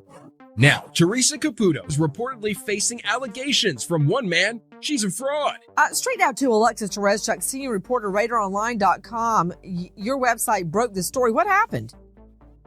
So apparently, quite a few people have been incredibly unhappy when they've been going to Theresa's shows, and they're claiming fraud. They're saying that she is, quote, phishing. So she'll put a question out there, something like, how many people have had someone die in the audience? And so that she's not actually using real medium powers or psychic powers, but that she's just sort of guessing based on things that traditionally happen, or their clothing or their body language while they're waiting. And in fact, other people have been accusing her of using her staff to investigate the people that are coming to the event ahead of time so that she knows. So basically, Theresa has been called a fraud. Everybody, stop it. Let her talk. Take a look at the Long Island Medium in action. This is beautiful in here. Excuse me, are you the owner? I'm the owner's daughter. My name is Theresa. Hi, I'm Adeline. Nice to meet you, and I'm a psychic medium. 120 But years. who were the brothers? Ron Thibault, investigator, creator of fraud website SciFake.com. Why do you say Caputo is a fraud? First, I want to say thank you for having me. Because psychics and mediums do not exist. There's no scientific proof. Okay, now that's just an opinion that they don't exist. That's the stupidest thing I've ever heard. But why do you say she, Theresa Caputo, is a fake, other than your opinion that psychics aren't real? Well, respectfully, Miss Grace, it's not an opinion, it's a fact. They don't exist. There's no scientific proof to put back him up, that. please. Ron, I want to see Yes, Ron ma'am. Tebow. Nancy Grace believes in psychics and stuff. And he's right. There's no scientific proof that they're real. So, he should be going into cold reading techniques and stuff on here. But honestly, I don't think Nancy's going to give him a chance to talk about any of this, to be honest. She is a pure believer in psychics. She gets duped by psychics all the time with the trauma that she's been through. But she gets duped by a lot of people. And I know she tries to pretend to be a good journalist, but she gets duped all the time. So I don't really go for anything that she supports, to be honest, because she's kind of... Yes, ma'am. I felt very much the same that you do right now. Okay. Of course, you could never bring in a psychic in a court of law. So for me, they didn't Right. exist until one night I hosted Larry King. I don't know if you remember his show. And we featured a case where a woman had some type of a vision. She envisioned a dead body out in a canyon. In the middle of the night, she makes her husband and son go right around. They find a body dressed in white. It's a nurse. At first, she was charged with murder because how else would she know the body was out there? The psychic that Nancy Grace is talking about here is Etta Smith. She's one you may have heard the story that she found a body and then she was arrested for finding the body. She never really claimed to be psychic, but she said that she had a vision or a dream or something where the body was. Everyone uses that as an example. I thought that may have been a real life one, but then Kenny Biddle from CFI, Center for Inquiry, he actually dug deep into that case and he has debunked it. So I will play you a little clip of him talking about it. And he's going to be working on releasing an article about a bunch of cases him and a friend are working on. They're going through all the ones where psychics claim to have solved cases and they're finding no, it's not the case. Etta Smith, that was a psychic that was going after somebody or looking for somebody, Melanie Urod. I have a whole file on that one. I was more focused on the one that got arrested that said she was never. So that one I looked into, and you're correct. She never claimed to be a psychic. Even afterwards, she never claimed to be a psychic. She just got the idea. But if you dig deep, and this is the one that I actually did dig deep into, that I have a file on. She lived in the same neighborhood, only a block or two away from the person that did it. So the people that murdered the young lady, she lived there. It's quite possible she heard from the people because there was reports that the one teenager, I think there were 3 people involved in the murder, and one of them was bragging that they stole the truck and they to death, and the one guy was bragging about it. So it's more than likely she heard it, and the best way to turn someone in without turning them in yourself, trying to be protected, not that I heard that they did it or they confessed. Let's say that I had a vision. But yeah, I have it's a pretty thick file on this case. And when you read the original reports too, it wasn't that she went right to the body. She actually went, there's so much to this. Basically, everyone knew the town's right on the edge of these mountains and woods. That's where the truck was found, right on the edge. So it was more than likely, the body was probably somewhere in there. And this not psychic person went up and down looking around the areas. So she didn't actually go right to the body. She was just looking around because she figured it was in that area. And it wasn't her that spotted it. It was her son. I'm kind of really condensing this story just for the benefit of getting it out there and just giving an opinion on it. There's so much more about it, but once we get to it, we're going to address it even much more closely and much more detailed. Remember, there's always a deeper story to it, and it deserves its own articles and maybe a video or two. She went to the police and said, I heard them say this. She was worried about getting hurt by them so instead she developed this psychic vision to help find the missing woman without ratting on her neighbor. That it was gang-related death, and this woman had nothing to do with it. She actually had some sort of a vision or dream and led police to the body. As I recall, it was the LAPD. Now, when I heard that story, I quit saying psychics aren't real because I don't know. But Ron, do you have any proof that her devices, that what she does is a fake?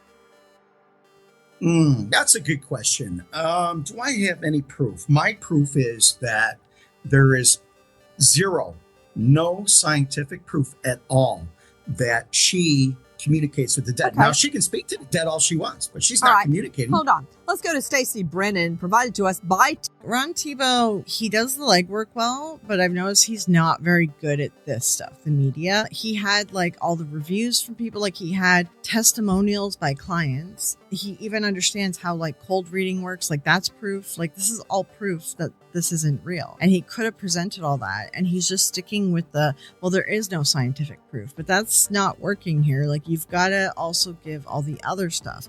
And that's why this video and all my psychic videos are so damn long, because I go into the details of all this stuff. And sometimes we go on side tangents too. who attended a reading by Caputo and believes in Caputo's abilities. Stacey, weigh in. Hi, how are you? I'm good. Good. The experience that I had, and not only myself, but the people in the room, I was with 10 other people that evening. It was actually beautiful. And the one thing that upsets me is with what he is saying right now is scientifically that is his opinion. She knew nothing about us. Nothing. Zero. She mentioned things that nobody would ever know, especially not knowing my family. This is what everyone says, right? And people leave comments on this video and others saying, oh, they would never know. It's like, well, provide me a recording of what happened, because you probably gave them all this information. They use techniques to get this information out of you. And that is the reality of it. But you're misremembering. And because you don't have a recording of it, or you're not going back and trying to analyze it critically, you're not seeing the problem here. Technically, Ron has the actual scientific real proof, which is that there is none. And this woman here, this is an opinion. This is conjecture. This is not proof. But Nancy Grace believes in psychics, so she's going to prefer what this woman's saying over what Ron's saying. Ron also could be doing a better job at making this argument. If you got on a show to talk to Nancy Grace, you should probably have prepared something a little bit more than just this one statement. Like, he's being very cocky in this, and that's just not going to fly. And people that are watching it and that believe in Theresa, they're not going to fly with this stuff. Like, they're going to think that he's cocky and he's mean and he's just picking on her just because. You got to handle this stuff in a different sort of way. Like, even I get pretty aggressive with it, and I know that doesn't work for some people, but I just get aggressive because I get like frustrated seeing what they're doing to people. So you get the idea. Nancy like doesn't get it. She's smarter than this. She should know better, but she does believe in this crap. It's so ridiculous. So I know a lot of people are like, oh, well, Nancy Grace says that this is real and that this person's real, and she's super smart, so it must be true. And it's like, well, just because you're smart doesn't mean that your beliefs make sense. I found this one clip. It's very interesting. It's during a time, I think, when one of the articles or something, exposés, came out. I can see Caputo's body language, and she looked very concerned, but she also looked like she had an injury too. So I want to actually analyze this with you guys. So this one aired April 28th, 2015. So he discusses that she's dealing with some controversies. She actually looks nervous in this. In 2014 was when a bunch of those like bombshell articles came out. The investigation, it's just that personal one that the PI did, but the tabloids were going nuts with it. And I feel like you can see it in her face that she's like struggling or something. And also it looks like she has something going on with her hip or a leg or something like that. And I do believe that she had a surgery at one point, and people were saying that they're disappointed because she wasn't wearing her like fancy rhinestone shoes and stuff at the events. So I think like the surgery was happening, and then these articles too, and I do think they were getting to her even though she was acting like they weren't getting to her. So let's take a quick look at this. Theresa Caputo captivates audiences with her self-proclaimed gift for communicating with the dead, but there are some critics who question her legitimacy. Today, Theresa's here to show us why millions look to her for hope. Please welcome Theresa Caputo.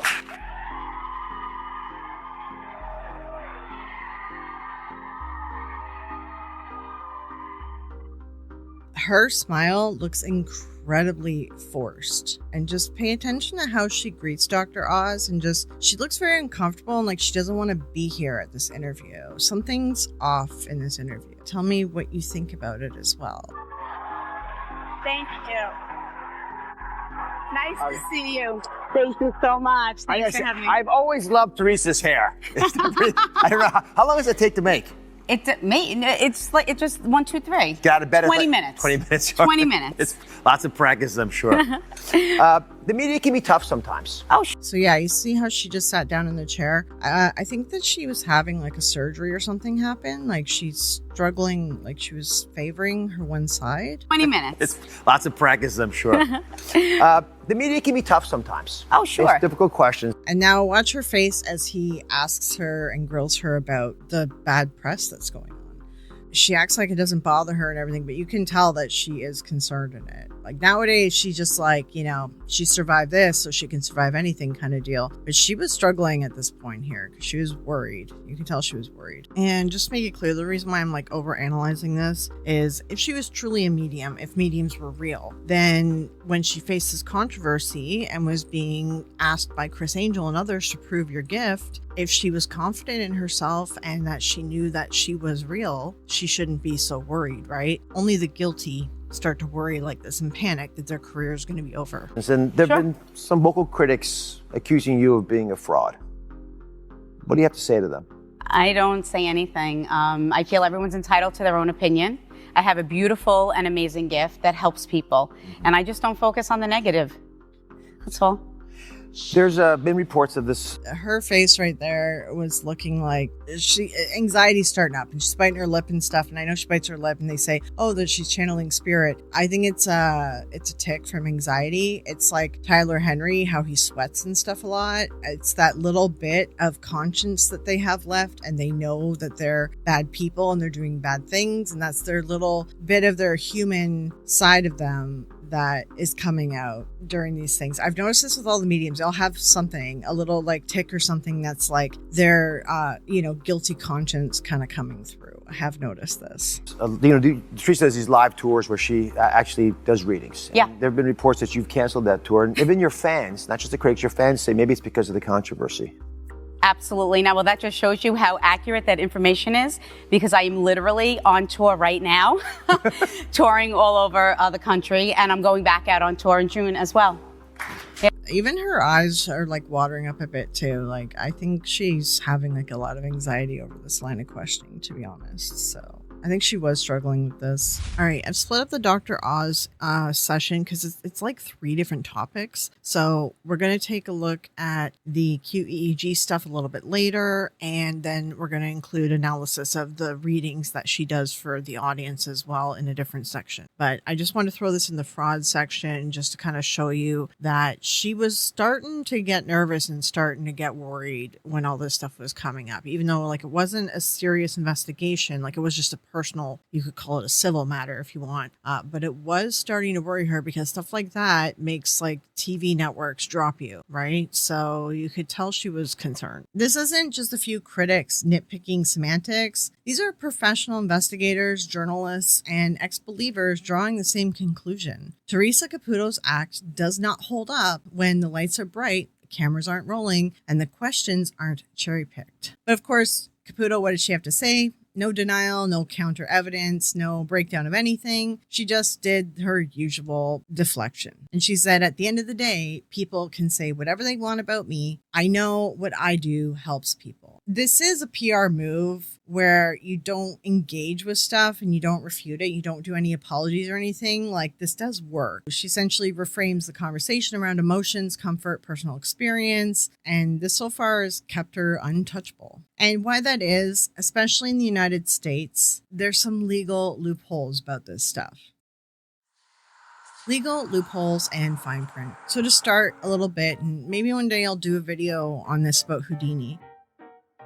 He was trying to get spiritualists, mediums, they were called spiritualists at the time during the Victorian spiritualist era. He was trying to get them like charged, like held like liable for fraud and criminally liable and things like that. And he actually like took it up to the, I forget what it's called in the US, but like he went and spoke with like lawmakers, conference, and he was trying to get them to do something about the mediums. There was a tricky thing in there. Side tangent for a minute. They didn't want to charge them with anything because they saw it as entertainment.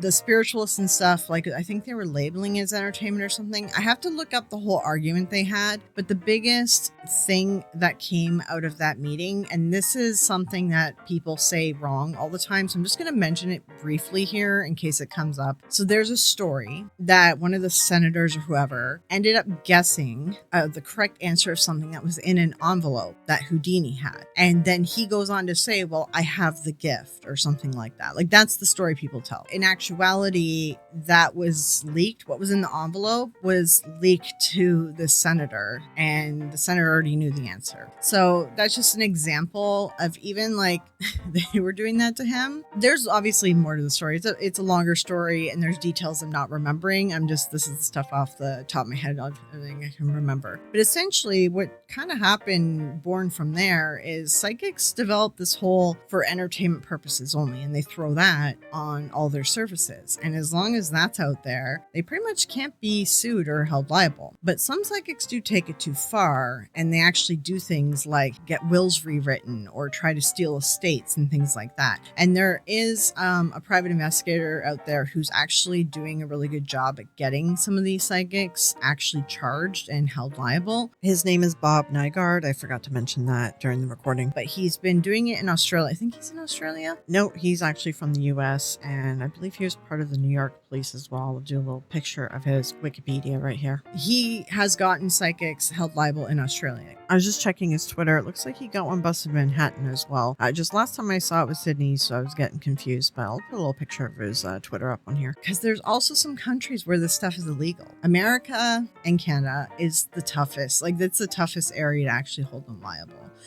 Even, I'm not sure if the UK and Europe, what their laws are like, but it's very lax here. And as long as they say for entertainment purposes, then they're like, no, you're not going to hold them liable. It's only if they start like actually committing full-on fraud that's when it comes up. Anyways, that's a total side tangent. I'll probably do a Houdini video and we'll go more in depth on that story because there's more to that story. I just remember reading about it after I heard it on Bailey Sarian's thing about this particular subject, and she told the wrong story that's been like debunked and explained. So I do want to actually cover that one day. But anyway, let's go back to talking about Theresa.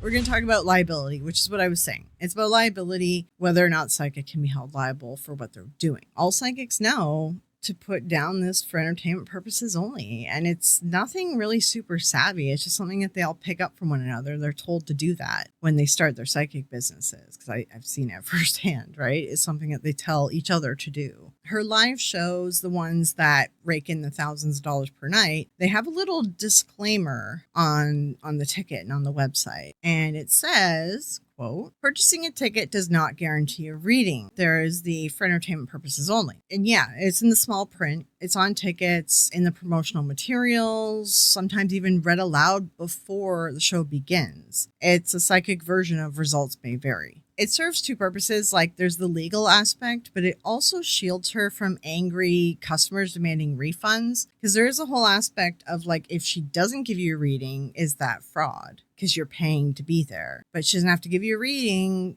or she doesn't have to give you a refund, if she told you that you're not guaranteed a reading. It pretty much, she reframes the whole event as an entertainment event. You're not there for guaranteed spiritual revelation. You're there to be part of the experience, like a Vegas magic act, except with crying and grieving people who are super sad and being taken advantage of. This legal buffer is why, despite complaints, there have been no successful lawsuits against her for false advertising or deceptive practices, of course. And all psychics do this, and all psychics know this, for the most part. There's some dumb ones on YouTube that I notice aren't doing this. One day they're going to get sued. So like I said, this is a legal loophole. It's been used everywhere since back in the day, since Houdini.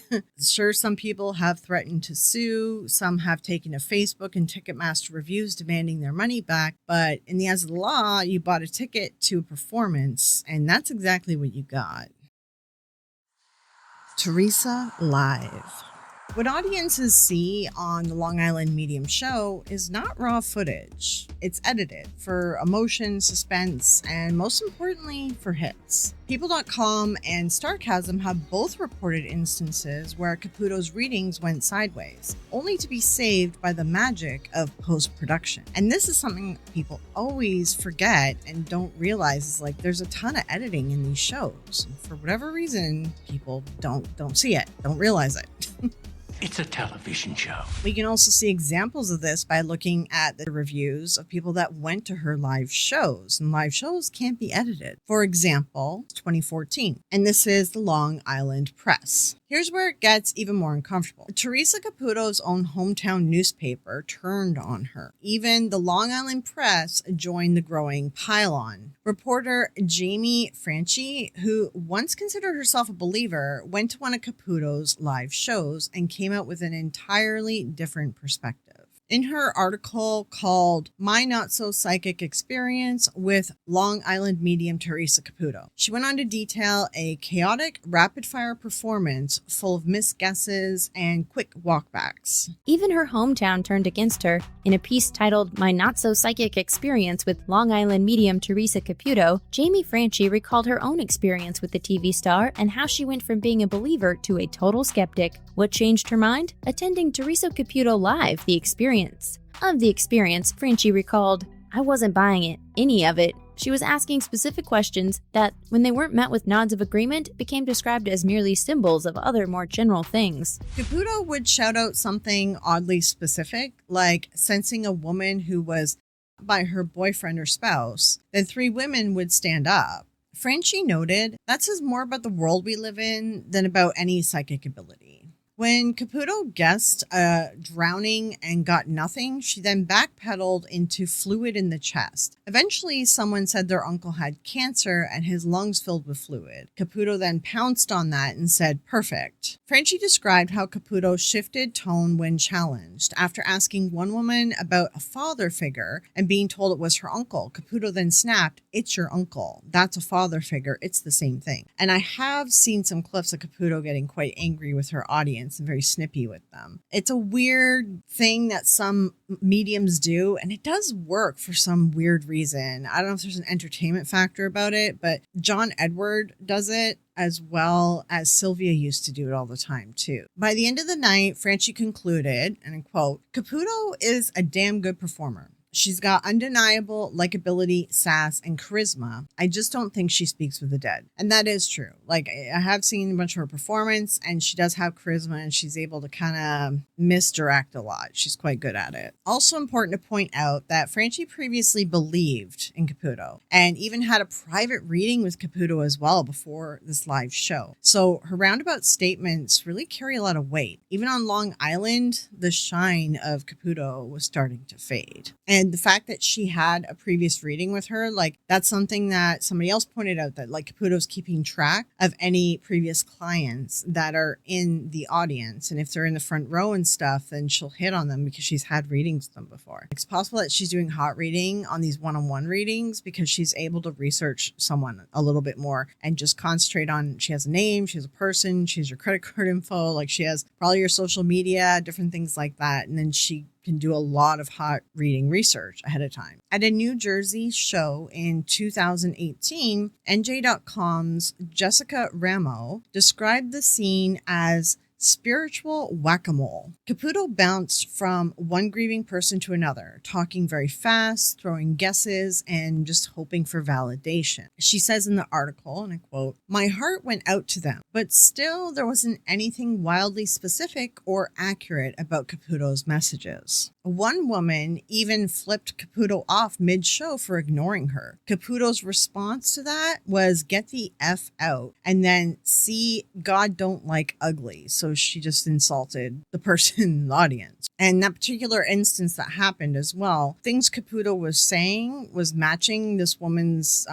whoever was dead, I can't remember, her husband or something like that. It was matching the story exactly. And she was like putting her hand up saying, yes, that's my family member. That's for me. And because she was up, the person who flipped her off, because she was up in the balcony seats, Caputo was like, I'm not walking up there. And this woman's like, I paid money to come here, and like, you're zeroing in on my family member and you're too lazy to walk up here to bring me a mic, where there should have been, like, she didn't have to walk up, just someone needed to give her a mic, but there should have been like an assistant up in the balcony seats to hand out a mic. So it seems just like really rude to do that to people who are there for that purpose, who they don't think that it's a show. Yeah. Anyway, Caputo deserved it. Right here, buddy. One attendee in Durham noticed Caputo stayed planted on the ground floor the entire time, never venturing to the balcony, sparking suspicions that those in the front and center guests were strategically placed. Like I said, she refused to go to the balcony for that one show that we know of. The article goes on to explain that they obtained a long list of complaints from various tour stops. At an April 2014 show in Hershey, Pennsylvania, one person wrote, "She seemed off and almost every reading was like pulling teeth to match up info. She did a lot of fishing." So there's a lot of cold reading in that one. And then there's the heartbreak moments. Like the mother who was at a show and said, "I was a Theresa Caputo believer and watched every one of her shows. My young daughter died this summer and I needed to believe in something. After tonight, I'm no longer a believer." She described the crowd of nearly 2,500 people leaving defeated and deflated. She wasn't alone in the crowd. Many people were unimpressed and hurt by it. Caputo's response, again, no real rebuttal. She just put up a Facebook post with that Radar Online article, and she said, "I don't let negativity and negative people affect me, and neither should any of you. Don't react, take a deep breath and let it go," which is pretty convenient when the negativity is dozens of first-hand testimonials and a year's worth of investigative reporting, and just completely ignoring the fact that she broke the hearts of many of her fans. I showed you a few client reviews and I showed you a bunch of journalists doing reviews and articles about that, but I just want to go over reviews as well on like Ticketmaster and other websites so you all can see yourself too that actual clients of Theresa, whether show or one-on-one, are reporting the same issues as well. I'm going to try to keep this brief because this video is already very long, but I'm just kind of doing it for brevity to show you that these bad reviews do exist online. I find that some of the most compelling critiques come from the fans and the clients, especially those who once believed in her gift but then found that they were misled. When working with large audiences, there have been times when Caputo has started talking to the wrong person. For some reason, the departed don't stop her. This is where I got confused when I went with the younger male before with the husband. Members of Caputo's live audience have reported that she's missed the mark more during live events than she does on TV. Disenchanted fans have even left heartbreaking messages on Ticketmaster's site after attending Caputo's live shows. I'll link everything as well underneath the video if you want to look at all of the reviews, because there's a lot of bad reviews. So keep in mind when it comes to reviews that you can just post a review on Ticketmaster, on Yelp, on all these places without having to prove that you actually purchased a ticket or did attend something or got a private reading. So a lot of times when you have the like 5-star ratings on stuff, a lot of it is bots. You can just buy reviews. So just keep that in mind. 5-star ratings, I really don't take them too seriously because the majority of them are fake.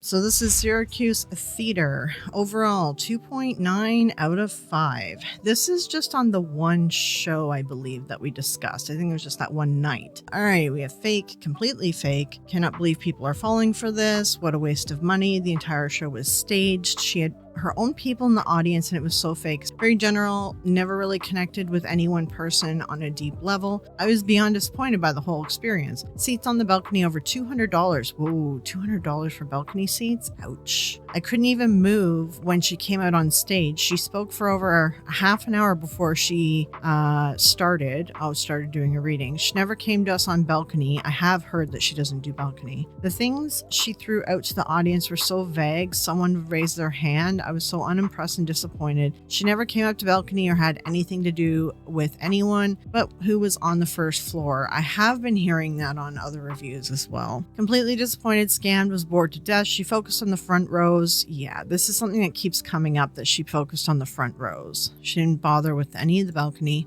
She only focused her attention all 2 hours on the people in the front row, didn't even bother to walk around further. Yeah, this keeps coming up, which makes a lot of people wonder if the front row are people that she's seen before, are some of her people, or whatever. Like, it seems very staged. It seemed as though Theresa was seeking out the guests with the most tragic stories to connect with.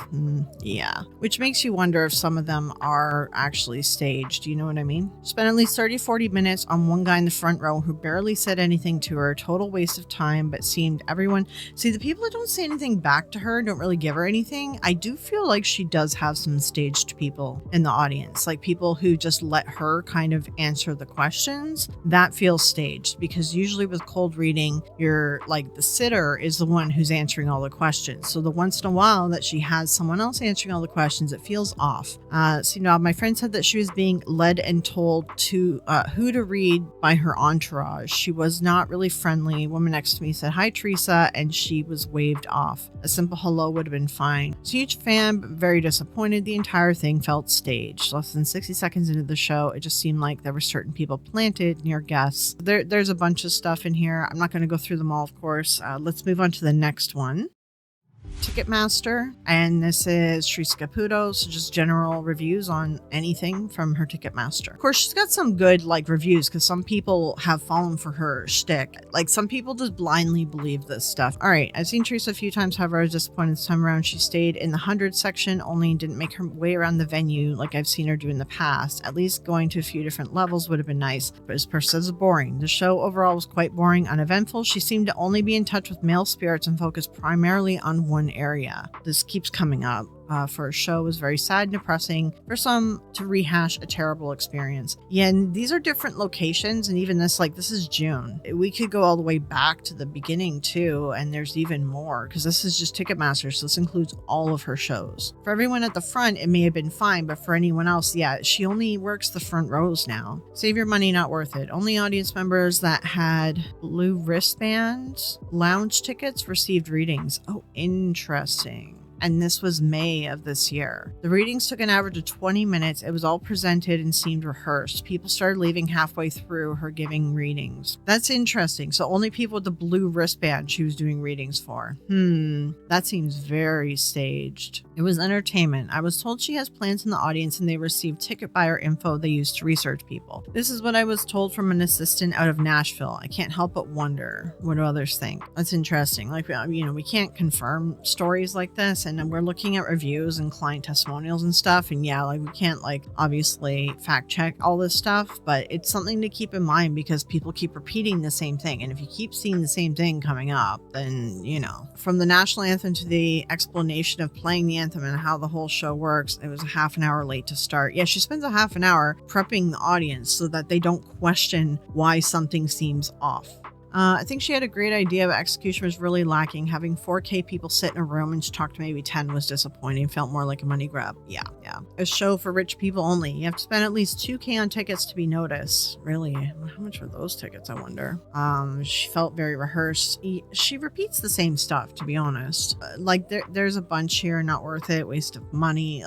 There's obviously tons of reviews, only focusing on the front row. This is 2025 reviews, so this is her currently. If we went all the way back, then we'd be getting also her reviews from when everything first started. But anyway, you can go through Ticketmaster's stuff. There's 1,800 reviews. So all right, we're going to take a look at Yelp here. Overall rating for her is 2.1 out of 5. There's 47 reviews that she's got here. I didn't feel it was genuine. She definitely didn't move past 2 aisles, past front row. Do not waste your time and money. She first told me the reading was $80, then told me I needed a fan card, $100. I did not have it, and she kept insisting that I come up with money, writing me every day about money, and said, okay, send $50 to get a reading. Honestly, this sounds like sorry, but you got conned by someone. This isn't a real person. Sorry, whoever this is, but this was a fake account pretending to be her. I saw Theresa's show last night, January 2025. Okay, it was fun to see her in person, but I wouldn't pay to see her show again. She focused on the front row only. It felt like it was pre-planned. Some people were crying before she started to talk to them. Completely fake. She said things like, I'm seeing flowers. Did she love flowers, hate flowers, have flowers? It was so,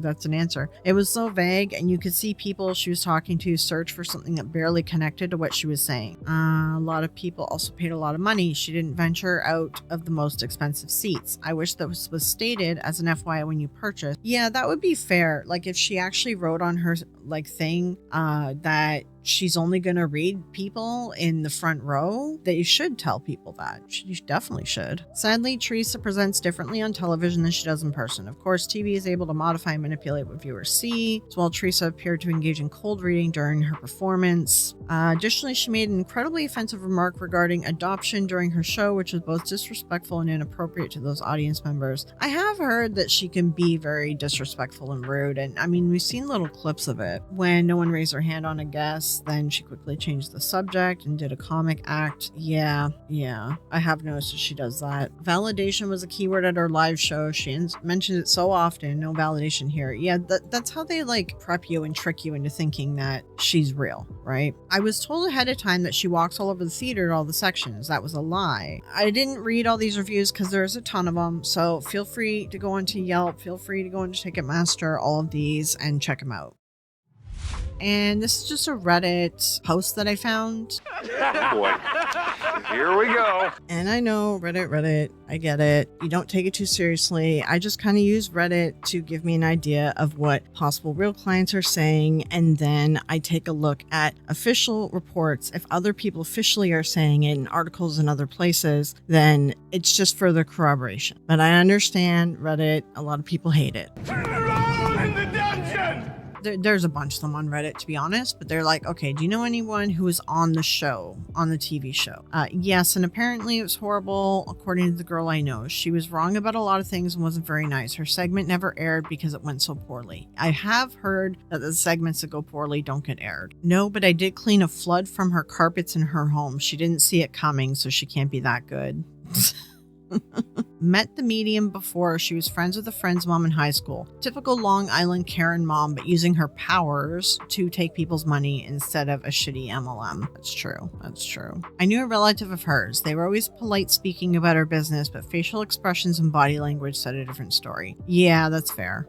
Yes, the producers were good at asking leading questions and learning your age, ways to quickly profile you so that she could medium with it. Interesting. I worked with someone whose cousin was a producer on the show. Part of their job was digging up the history of who their guests would be. So no, not real. Not her, at least. I saw her in person before she got famous, had a great reading. It was a dinner setting with a group of people. She pointed me out in the introduction, said things only my sister would know. Yeah, I don't care what your thoughts are about her. See, the thing is that people, like, if we can replay stuff, which she doesn't allow video recording in her shows, if you replay it, you'll see that you give away the information to these mediums. Like, I know people comment on my videos sometimes too, and it's like, listen, you gave them that information, right? Like, most often it's always cold reading. Like, the majority of the time it's cold reading. Once in a while it's hot reading, and then it's a lot of sitter misremembering because the sitters just don't realize that the information was being pulled out of them. And if you could replay it back to them, then they would see. But a lot of psychics don't let people record that stuff. She sends people into restrooms of her live shows to start conversations with them about what they're hoping to learn from the reading. I'm not surprised because there are people who did say that they followed someone who was asking them a bunch of questions. It was a journalist followed them and they went into a staff area after. So like that one, I believe I already covered it in the video. So I'm not surprised that she has staff grabbing stuff too. Yeah, where was she when those poor girls were killed and everything? Exactly. Like the psychics, if they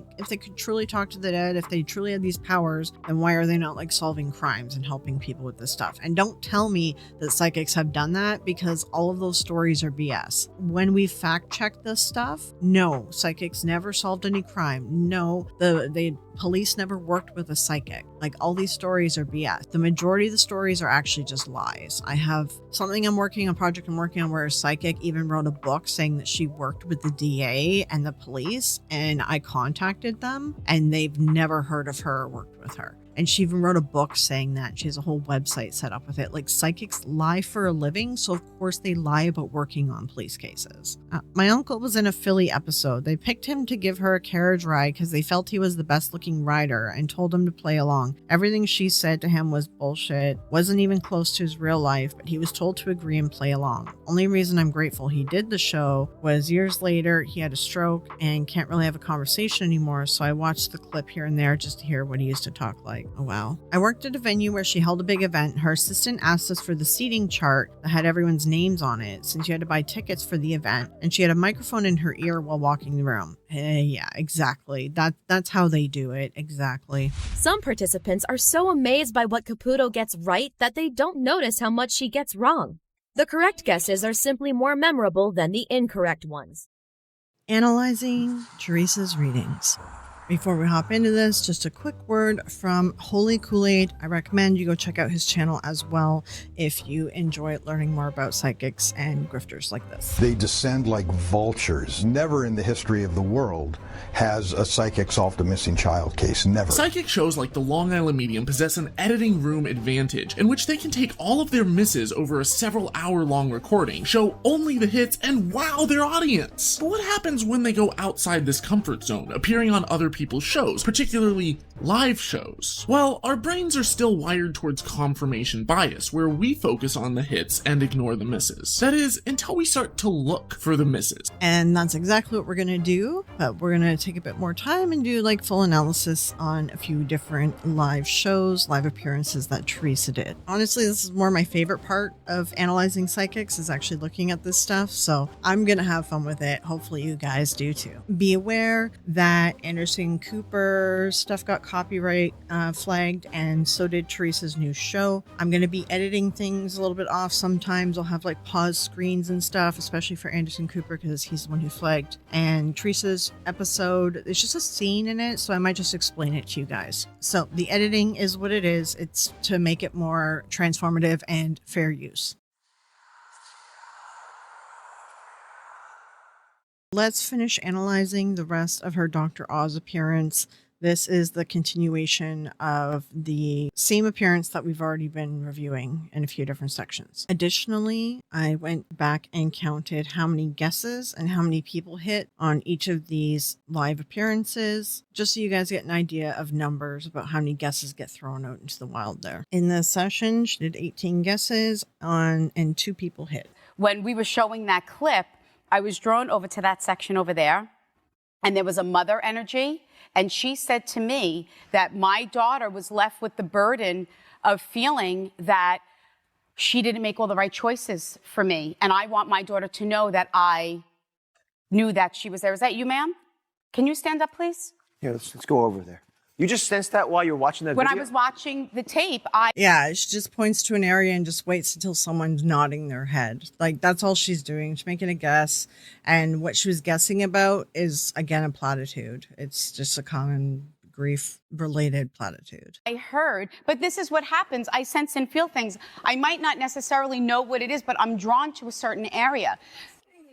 Here, what's your name? And is that your mom's rings? Are those your mom's rings? Both. Both. Perfect. So, and I wore them because I was thinking about my mom, because, well, it's 43 years. But that's the thing. That soul bond can never be broken. That when we lose our loved one, the only thing that is broken is that physical connection. And when I was sitting there, I was made to feel that your mom couldn't communicate in the end, that you were left with choices and decisions, and now you're left with those burdens. Did I make the right choices? Is my mom proud of me? Did I disappoint my mom? And your mom made me feel the emotion that she wanted you to know that you always made the right choice for her, and that as you told her that it was okay to let go and to leave the physical world, correct? Know that she heard you. Wow. Your mom also talks about the brother that is also on. Again, that's something that she's been repeating throughout all the readings. She just repeats the same thing over and over again. The other side as well. I don't. No. Okay, who can connect with the brother? Okay, can you stand up, please? So unfortunately, your brother is departed? Yes. Okay, and you don't know this woman, correct? No, I just met her. Perfect. It's funny because those are fails, but because Theresa has told and developed her audience and trained them, that piggybacking happens a lot with her. So nobody bothers to pay attention to the misses because they're like, oh, it's a piggyback. And they explain it away with that. You know what I mean? And you never met me before, right? No. Although we do come from Hicksville. Oh, hey! But here's the interesting thing. When spirit communicates, I also want them to communicate with personality. The way that they were before they got sick. So, like, it's interesting that that person in particular, she's like, you don't know me, right? We haven't met before. She doesn't normally do that with people. And then the person said that she came from Hicksville as well, which is where Theresa's from. So it's like, this is a plant. Is this one of those like, I'm going to tell you I'm not lying because I'm lying deals? This is a weird one. I don't know about this one. Or left the physical world, because I feel that's the best validation for you that it is your loved ones. And your mother, she was such a giving person. And she said, don't leave until you speak to the brother. Do you understand that? Would that be your mother? But it's her brother that's departed. Yeah, and you don't know this woman, but that would be your mother's personality, correct? Yeah. And your brother says that you didn't get the opportunity to say goodbye. That's correct. The woman with the mother, she kind of shrugged her shoulders in a way that she wasn't actually really confirming that fully, but Theresa kind of bullied her into confirming that her mom is probably like that at certain points. That was a shrug. That wasn't a total confirmation. Yeah, and you don't know this woman, but that would be your mother's personality, correct? Yeah. And your brother says that you didn't get the opportunity to say goodbye. That's correct. So you were left with, I hope my brother knows how much I loved him. Mm-hmm. And I wish I could have been there more for him. Yes. But I didn't know. Yeah. So know that your brother wants to take the responsibility of not you knowing that he was going to leave the physical world. Do you understand that? Yes, I do. I want to hear your stories a bit. So what's going on with your brother? What's the backstory? It's a very sensitive subject. Is that correct, ma'am? Yes. Because he said, please, Dr. Oz. That's interesting. If this was a plant and she didn't have a backstory ready, she was just like, say yes to whatever I say. And then now Theresa is like covering. This is weird. I think this might be a plant. This is a weird. I wonder if Dr. Oz thought it too, because he asked about her brother, not the other woman's mother. And now Theresa's interrupting him, saying it's a sensitive subject and she doesn't want to. Like, he doesn't want her to talk about it. This is strange. I just kind of noticed this. Something's off with this, for sure. I take responsibility for my departure. Don't make my sister have to relive my death. Do you understand that? Yes. So, no, I just got the goosebumps. Did you just get the chills? Yes. Know that was your brother's soul that just moved through you. To validate that. And that's the thing that she repeats all the time.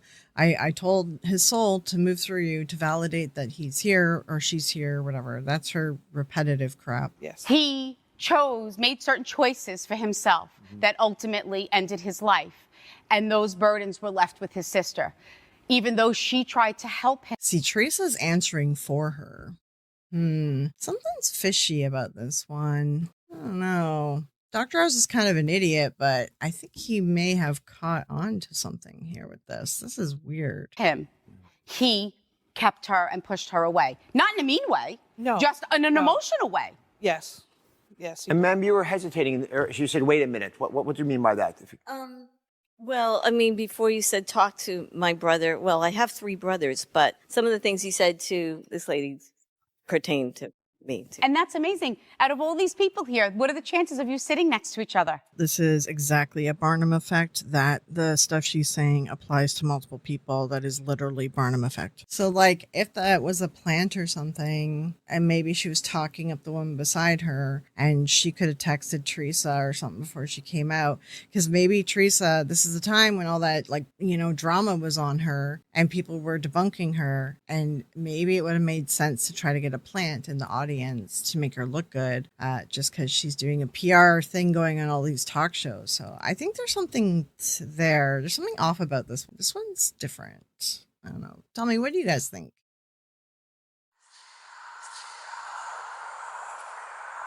Anderson Cooper is known for being very critique of psychics. We're going to take a look at the Anderson Cooper reading here, and then we're going to talk about we're going to take a look at, after the show, comments. So they're going to introduce her, and then she's going to start shotgunning immediately. She's going to start throwing out a lot of guesses. Okay, so let's pay attention to this. I counted up how many guesses and how many people were hit on. There was 54 guesses, and she hit on 7 people. Theresa, you've been reading a lot of people, and as we went away, you said there was somebody else you were reading something else. So. Somebody lost a spouse newly, and someone also lost a sister, and someone is also wearing the mother or grandmother's religious articles, whether if it's like a miraculous medal, a cross, rosary beads, or they brought them with them.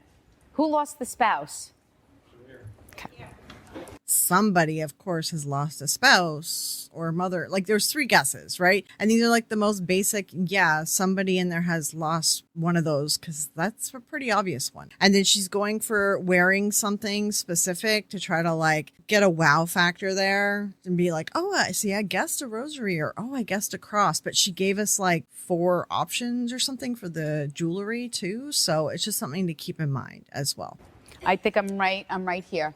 Is your wife departed? Yes. Your wife is departed? So it's interesting because she first started with those other people, and the camera crew looked at them, and then she refocused to this, which is a bit interesting because normally like the camera crew kind of focuses to where she's going to go. So I don't know what happened that she kind of decided not to go forward with those people. So that's an interesting little thing because Theresa's famous for like prepping the audience and the camera crew ahead of time. So this is interesting, but let's take a look at this. This reading's really bad. Okay, because she sat next to you and she said, just sit down. Would that be her personality to tell you maybe don't speak up yet quite so much? Is that her wedding ring? No, it's my. She asked, is that her personality? And he said, like he was not confirming it. And then she immediately is deflecting to, was that her wedding ring? Like she's talking and changing the subject really fast. This is what you got to watch for this stuff. Let me see if I can go backward a little bit again so you can watch it again. Just sit down. Would that be her personality to tell you maybe don't speak up yet quite so much? Is that her wedding ring? No, it's my mother's wedding. Oh, it's your mom. Oh, because I heard the wedding ring. And that's your mom's wedding ring? Yes, it is. This is my wife's wedding ring here. Oh, you have the wedding ring. But where is the chair? Why do I keep getting the thing with the chair? Do you still have her chair? See, and then she deflected because she got the rings wrong, right? So now she's going to go on about the chair. No. Or did she have an issue with her legs prior to her passing? No, she had her gall blocked. Who had the issue with the legs? So see, she's immediately like deflecting now to somebody else in the crowd because she just got like, I don't know, what was it, 3 from this guy. Like it's not working. He's not giving away stuff. She's not doing very good guesses on him. That one was a complete bomb. So now she's immediately deflecting, and see how much she like doesn't care, like her empathy, like she just immediately detaches from this person and moves on to the next one. Because on top of like the technique, also see how uncaring she is, that she just like leaving these people high and dry after thinking that he was in touch with his wife, and then she's just going to walk away. It's extremely rude. Paralyzed or something amputated, or was there an issue with the legs where your husband was bed restriction? Is that correct? What was with his legs? Well, they're pointing out, she's shaking her head no, so that's fine. Look, you don't have to acknowledge it. I don't care. I don't care if you believe in what I do. That's not what just accept that. I'm sorry? You're afraid? What about me? I'm talking to dead people. Don't you think I should be afraid? And there, you see right there, like she's pushing something on somebody, and then she turns it to a joke. So now it's entertainment and everyone's laughing. And if you're that person, then you feel obligated to laugh with the crowd and not embarrass anyone and not embarrass yourself, right? You're not going to question it. You're just going to kind of go with what the crowd wants in that moment. And this is how she gets a lot of people. Understand, it's not up to me. Are you the one with the Europe trip? Yes. Oh, moron. See, he wasn't done. So just know it's just his way of acknowledging, thank you for spending my money, he says. Just know that he will be going with you. I don't know if it's something that you discussed about prior to his passing, something that the two of you always wanted to do as a family. Also, I did notice as well when I was recording this, look at the lady's face. She actually didn't get a hit on the last question about going on the trip as a family, that it was planned as a family. You see how expressive her face is here? This is what these like grifters pick up on, right? Like you show a lot through your face. This woman's very expressive, but this is the kind of stuff that they're looking for. And then she'll know it's not a hit. Okay, so she was talking to this audience before they started filming this little segment. 1, Anderson Cooper did say that at the beginning. But 2, she already knows about this Europe trip. So like she was already talking to these people. So these people are already like pre-primed, and she's already gotten information out of them. And we don't get to see that part filmed, right? So please know it is his way of acknowledging that he's happy that you're going. and very proud, and that he will be going with you in spirit. Do you have wine glasses either engraved or a special, like with his name, or just something signifying something special? Because I just asked him to validate. He took wine glasses and said salute, and then showed me names engraved on the glasses. Is that correct? Acknowledging that he will be going with you in spirit. Do you understand the leg issue? Because when spirit jumps up and down, it is my symbol for that they can move freely on the other side.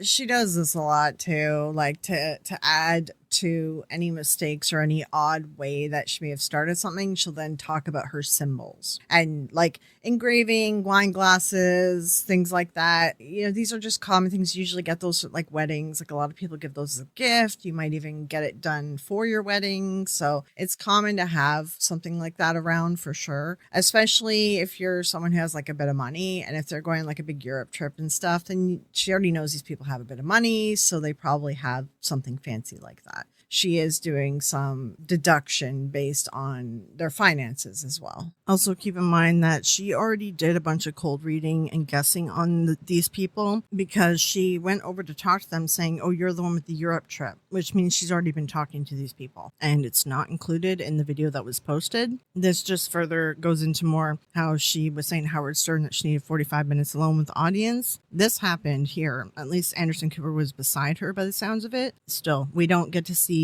what questions she asked before the camera started rolling, because maybe this person also gave something away to do with wine glasses. Did you always cook him certain foods, but he didn't like it? Okay, she does this food thing at a lot of shows. I will try to find other clips where she does this, and it fails on some of them. But this is something she always asks a wife, and if the husband has passed. She has done this on other shows. I do recognize this. I don't know if I have them all saved, so I'll have to see if I can dig it up for you guys. And again, she asked this because this is a common thing, a common joke that, you know, oh, your wife like cooks a bad meal, or, you know, she cooks something you don't like. Maybe it's healthy or something like that. Like, this is just like a stereotypical housewife joke. My own problems with my cooking. I don't need to get in the problem in the middle of yours, but because he just said, oh, and by the way, could you just tell her I'm not eating this anymore? And I went, what? You know what I can't stand is like you listen to these mediums and they all do it and they're talking like they're having a conversation with your loved one who passed. But how are you having a conversation when you're talking the whole time? You know, like it makes no sense. She and all the other mediums always say, I can't directly talk to your loved one. Like I can't ask them a question because I get feelings and smells, images. I can't have a conversation with them. But then meanwhile, they always have this conversation. I don't know why people don't question that. It's very odd. You're not having a conversation with this person. You're talking the whole time and you weren't even sure who this was a second ago. You were talking to a different couple in the front, you know? So come on.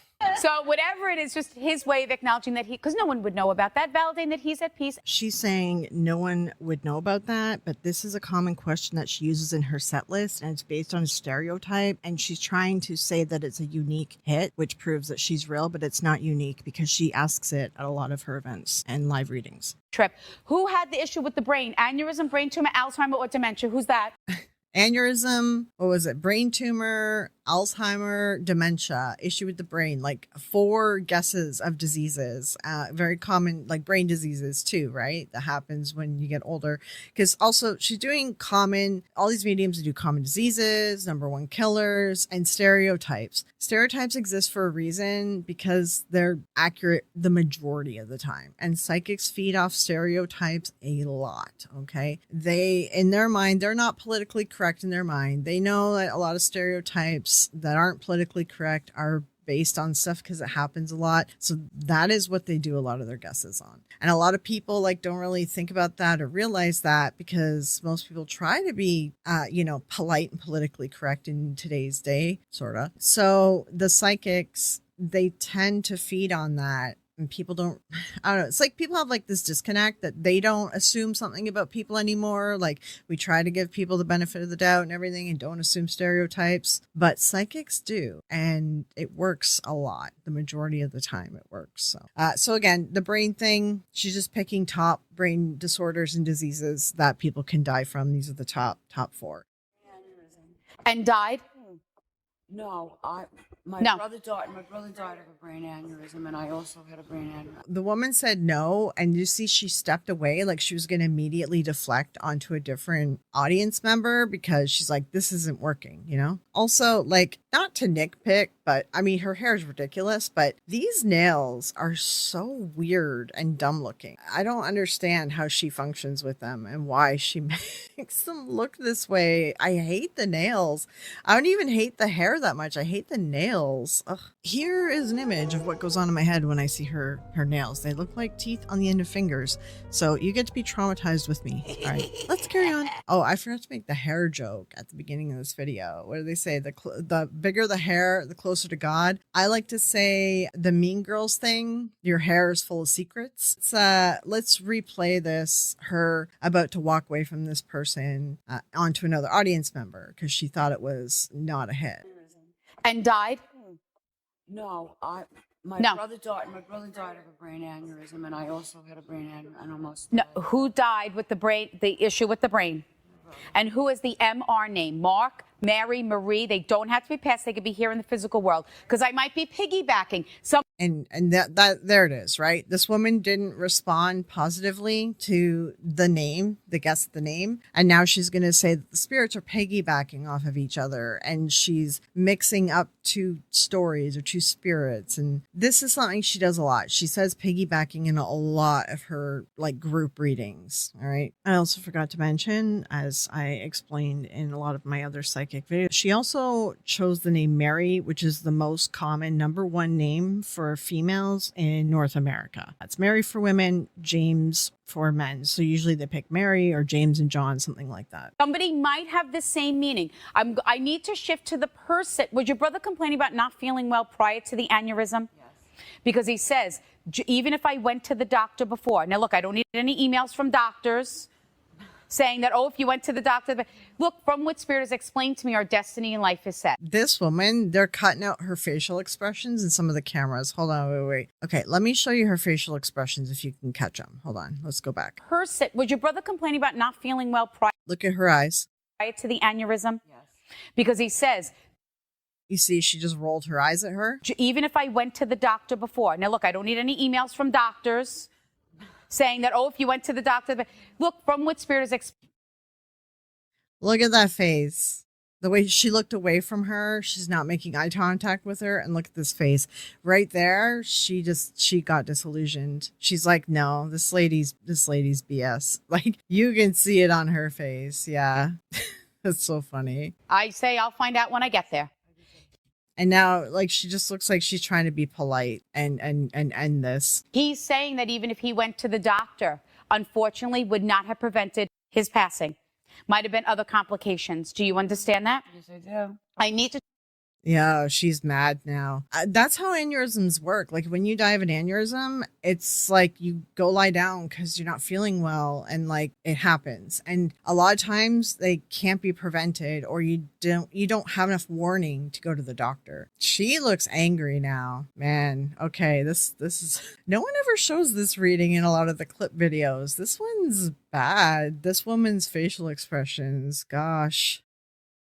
Now, look at Anderson Cooper's face. Anderson Cooper, he does not like psychics, and he doesn't agree with what they do. So from here on until the end of this Anderson Cooper segment, watch him and his face. The way that him and Theresa end, you can tell, like, Anderson Cooper's not happy about this whole thing. So keep an eye on his expressions going forward. Talk about the person that has the Alzheimer's or who had it.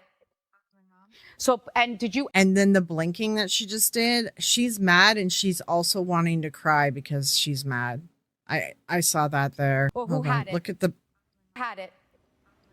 So, and did you always sit with your? It's difficult to see because this is only available in 720p and I'm trying to like make a copy for you guys to look at. But if you go to his channel and watch over and over, like I can see the blinking that she's doing. But yeah, hopefully you see what I'm pointing out. It's just difficult because the video quality. She's blinking right there. She's trying not to cry. She's mad and she wants to cry. Oh my God, this one's really bad. I was seeing clips of this one, but I never looked at the Anderson like full video. So we're looking at it together, the whole thing, and it's pretty bad. It's bad. Wow. Your mom? She says, please let my daughter know that I knew that she was always there. Did you tell your mom it was okay to let go? She wants to thank you for that. She wants to thank you for releasing her soul here in the physical world. Did you used to feel a presence in her? Okay, so right there, most people say let go. She's saying just general platitudes and she's just making quick guesses. And even all these people are not really like giving her a lot of energy and positive energy back for her guesses. A lot of people in this audience, I think, are like disillusioned by this. Oh my gosh. Room, or like a coldness in the room?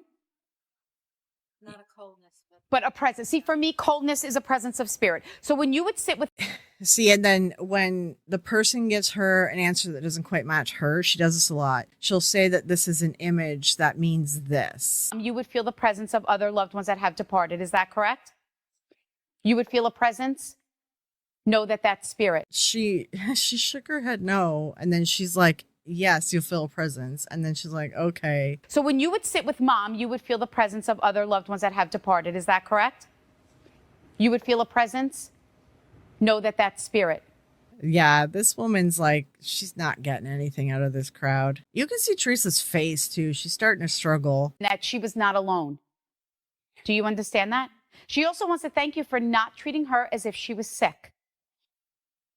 Right there, you can see Theresa starting to struggle. It starts kind of falling apart here soon. She hides it. She put on a mask, but I can see it. So can Anderson Cooper. Did your mom always complain about being cold? She just held up a knitted blanket and placed it to the side. Every senior citizen, when you get to that age, they're cold. Every one of them is cold. It's rare that they're hot. That's a nothing. That's a nothing burger. That's my symbol for that they're not cold anymore on the other side. Really acknowledging. She always does the symbol thing because then she can use that as her excuse why something doesn't match exactly. So who was buried in a red dress? Stop it. Okay, so now the audience has been really like quiet and she hasn't been doing great. So now she's going to try to like tell jokes and get them going again. I have seen this red dress one. Anderson Cooper tried to ask her a question and she just like, she deflected and ignored him pretty quickly there. I don't know if she caught it or if she was just talking over him in general. So I'm not sure if that was on purpose. I don't think it was, but. They had me stand at a casket and I saw someone viewed and I'm viewing someone's physical body and they said, can you believe that this is how I was laid to rest? Look at Anderson Cooper's face. Or did someone, they just told me yes. So who was that? Okay. So you thought that? My mother was in a fuchsia dress and she was viewed. And when she died, she was holding my hand and she said, the light, it's so bright. And I says, Mom, it's okay to go. And is your dad also departed as well? Yes, he is. So know that they are. Okay, so first of all, stereotype. This woman looks very old. Like, no offense, gray hair and everything. The chance her father is still alive is going to be rare. So that was an easy guess. The dress thing, like she said red and she's saying fuchsia. And she is saying that the spirit was saying that she was like, can you believe that they buried me like this? She was embarrassed. But this woman is saying that she looked beautiful. Like this is what her mother wanted. Is she just throwing out some random thing like this to try to get like a wow factor? Like she's going to try to use this as a wow factor. They always do this when they work a crowd. They try to throw out a few very specific things. And if someone hits on something specific, then they're like, see, how would I know that? That was too specific. They all do this. They all try to hit on something. And she already did a bunch of guesses on other things, on the rosaries, the crucifix, everything else. It could have been someone was wearing a rosary, but no one was. So she didn't hit on that. So she tried dress and she hit on a dress, right? Also, this is a perfect mark for a medium because she's just talking. She's giving everything to the medium. She's not doing yes, no. She's giving her a bunch of detail. Also, yes, I had a thought as well that she may be a plant, but she isn't exactly matching Theresa's stuff, so I don't think she is. But a lot of people say that Theresa has plants, and that Dr. Oz one really looked like a plant. I think that looked more like a plant than this, but the possibility is there. And I recognize some people will think that maybe she's a plant. Are together. Oh, I know it. They were Mutt and Jeff in real life, and now I'm sure they're together again. She wants you to know how beautiful she looked when she was laid to rest? Because I don't know if people commented on her dress or said, or you didn't know what to bury her in, whatever it was. A second ago, she just said that the spirit was offended in how she was buried. You know, like, which one is it? Come on, Theresa. Well, I felt like it was perfect. It was. Did you not put what was with the shoes? Everything had to be this dyed to match, and she was at 82, 3, 4. I'm not sure right now because I'm. Anderson Cooper right there actually looks unimpressed. The thing about Anderson Cooper is that he did like a big expose on Sylvia Browne and stuff when he was a journalist. And I was disappointed to see him actually host Theresa, because I'm like, he's always been against psychics and he used to be a very good journalist. And I find like whenever someone gets their own talk show, they kind of go down, like they're not the same person anymore. But then I saw his like after the show interview where he pretty much like says that she was full of it. So at least he's not, all of his integrity isn't gone. But let's bring up that face again. Look at that face. Like, I'm surprised that he even put a psychic on his show with how much he like lambasted Sylvia Browne. I feel like all producers make these talk shows have a psychic on at some point. It gets good ratings or some crap, but like Anderson Cooper does not believe in this crap. He knows that the psychics are just con artists. 2, 3, 4. I'm not sure right now because I'm nervous. But for her 80th birthday, we took her to Las Vegas because that was the love of her life is gambling. But you buried her with the shoes? Yes. There was in it the shoes. So the shoes were fuchsia as well? Yeah, dyed to match. Stop it. Also, I missed, Theresa said that she was starting to ask, did you not put shoes on her? And then the woman offered the red shoes. So Theresa was first saying, did you not put shoes? And Theresa's a woman, we're women, we do try to match our outfits. Like, this is just an easy guess. Anderson Cooper looks like he's checked out for a minute there. He looked like he's zoned out. Is her mother and whose too. spouse is passed? Oh, wait, you have the religious... Whose are those? Are you wearing someone's religious articles? I said that earlier, didn't I? Okay, whose is that? My grandma. Perfect, because I... Yeah, and there we go. There now someone's wearing something that she guessed at the beginning, of course. And because, I mean, that's a common thing that she guessed, too. It's either mother or grandmother that's wearing the... And are you wearing rosary beads, too? Yes. Oh, my... You didn't feel like raising your hand? You're going to embarrass me on Anderson like that? No wonder why my picture isn't up in the hallway. That's right. Well, now, but for those, you know, some people watching this will say, and I'm a skeptic, will say, look, you're, you know, in a room of 250 people, whatever, somebody will certainly have had Alzheimer's. Well, that's the thing. Unfortunately, we all lost someone in our lives. We all lost somebody, and we also lose someone to a heart attack, lung cancer, just cancer. Yes, all those things are common. But it's the details that spirit gives is what is mind-blowing and phenomenal. What would make to think that they're... So first of all, look at Anderson Cooper's face. And he's analyzing her body language right now, by the way. And he's also not impressed by all this. Second of all, this spirit thing is so dumb. Like, her wording and a lot of these psychics, mediums wording doesn't make sense. Spirit, when you say spirit, it's supposed to be like your guardian angel or guardian spirit that helps you connect. But when you're talking to someone's deceased loved one, that's not spirit. That's not your spirit, your guardian person or your connect. It's their family member. It's like if she said the spirits or the deceased or the dead, like something like that, then it would make more sense. But when she's saying spirit told me this, then essentially what you're telling everyone, because I just know the details of this stuff. Essentially what she's telling everyone is she's not talking directly to your loved one. She's talking to her spirit guide, her guardian angel, who is relaying messages like broken telephone. That's essentially what she's saying right there. So right there, she even admits that she's lying because spirit is not those spirits. Spirit is your guardian angel. And I know that's a little confusing, but it's something that bothers me about her, especially because she's pretty much telling you right there that she's lying to you. You know, because she's talking to her guardian angel. She's not actually talking to your loved one at all. I can't remember if I covered this during this video, but the other reason I'm pointing this out, and I will be talking about this more in future videos, is this spirit thing is new. This wasn't around back when like the new agey spiritual like stuff started up, because I grew up in it. There was like definitely a separation between like psychics and witches and everything else in the church. And now it's combined. And it started around the time, it was a mix of Sylvia Browne and Lorraine Warren who combined it. So they started saying spirit in the 2000s. And they said that because they're trying to link this to the Holy Spirit. So this is the terminology that they're using, is just to make it work for the Bible. This isn't like at all any accurate terminology. It's a psychological trick to bring in people who follow the Bible. Anyway, she'll finish her spiel about this spirit thing. It's so stupid. But let's watch Anderson Cooper's face on this one. Going on a trip to Europe. Right. How would she know that she lost a 3-month-old daughter?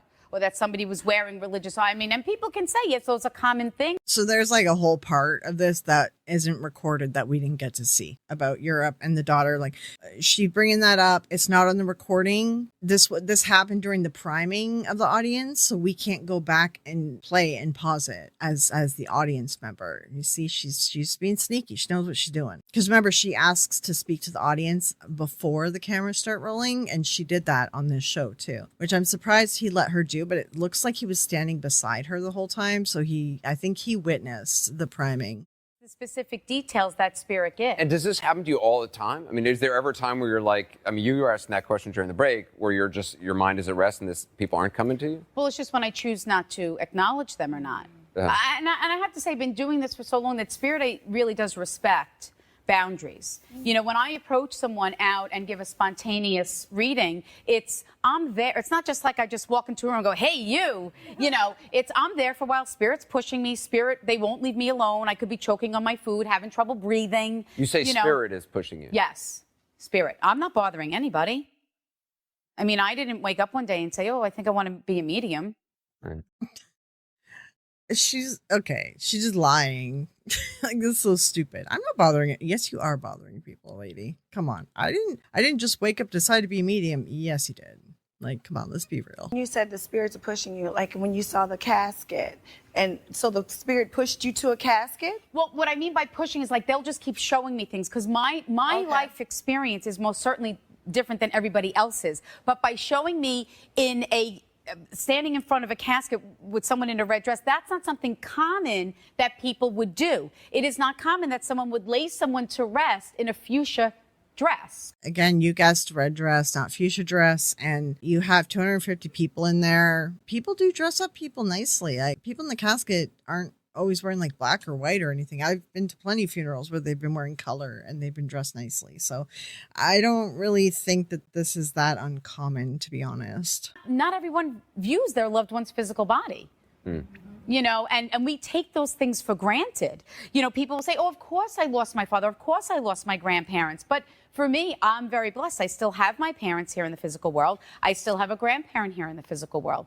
My husband survived a brain tumor. I still have my in-laws here. I'm very blessed. And that's interesting. I actually didn't hear her say this before. That right there tells me that she doesn't understand what grief is. She doesn't understand what loss is. Therefore, she doesn't understand the damage that she's doing. To be honest, she's never grieved. She's never experienced a real loss. I do recognize that this was filmed before her divorce. So this is from a while ago. But when she's already started this shtick, she's already in the thick of it. Now she can't back out when she actually experiences grief for the first time, because I think that one of her parents has passed at this point. That's just off the top of my head. I can't remember. Does she just have no morals? Does she have no conscience? Is she just have no empathy for people? Or is it that she's lived a blessed life and has had no loss ever, and thus she's okay with essentially grifting and ripping people off and making them suffer through her stupid silliness? That right there tells a lot. It does. It's just about being more aware and knowing that our loved ones are still with us. And just don't take things for granted. Anything that goes on around you that is odd, weird, different, a coincidence, they're not. Just embrace them as symbols and signs that your loved ones are with you, trying to get your attention so you know that they're okay. Theresa That's Caputo, it. thank you very much. Appreciate it. Thank you very much. Thank you. Thank you.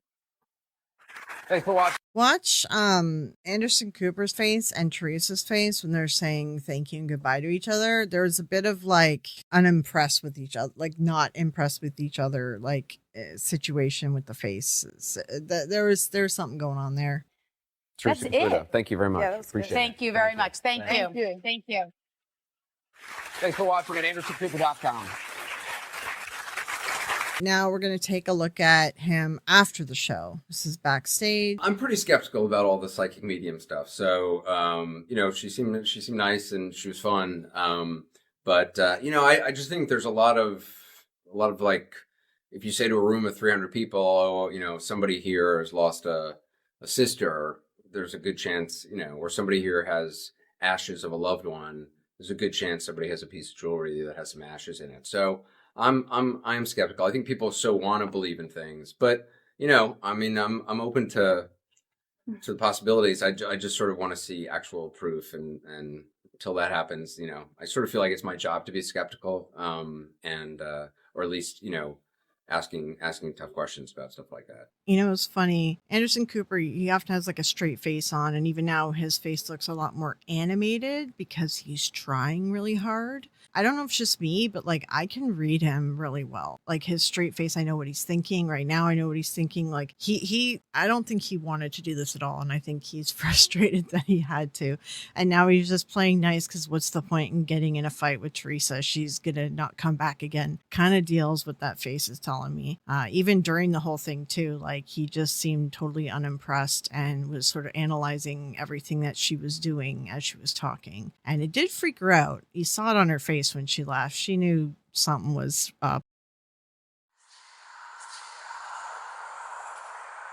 We have a Kelly Clarkson show. We're going to take a look at some of the cold reading that she does here. Theresa has been on the Kelly Clarkson show a bunch of times. We're going to be analyzing one appearance that was 5 years ago, and then the next one that I happened across was a year ago. We're going to start with the oldest first. If there's anything good here, or if it gets cut, if it gets covered by YouTube. So let's see what happens. For this reading, she did 27 guesses and hit on 4 people. So how do you understand that and the connection with the head?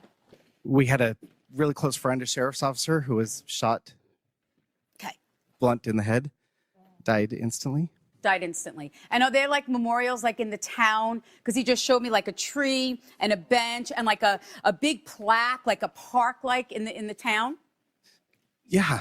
Perfect. So what happens is when we lose someone tragically, where does the mom come in that's passed as well? Not. We didn't get to see the beginning guess of how she started this one. I would have liked to have seen that. The fact that he was part of the sheriff's office, he said, like having a memorial in the town, that's pretty common. And the other thing to notice here is like this guy's like getting really emotional and upset and like crying and stuff. And like Theresa doesn't really seem to respond when people cry, does she? She doesn't really seem to care. She just kind of keeps talking. And that's a little, I don't know, that's a little like separated from humanity there. Like it's a little weird that she does this. I just kind of noticed it. Like it's kind of bad. I don't know. His mom's still here. His dad. No, where's the mom for you over here? Where does the mom come in? She's like running and she's saying, I need to speak. I need to speak. I have this opportunity to talk right now.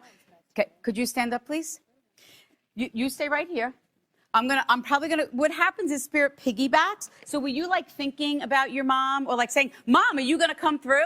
What your mother? So again, with the piggyback thing, and mom is like someone in there, I'm sure their mother died. So easy guess. I'm just noticing this while editing. She like deflected the guy who was giving her positive results to then start talking about a mother. I'll rewatch this again while editing, but there's something there that I'm not seeing as to like why she decided to deflect or bring someone else into it. If you have any ideas, let me know too below. But there's something there. I just can't figure out why she's doing it. We'll see as I finish editing it if I figure it out.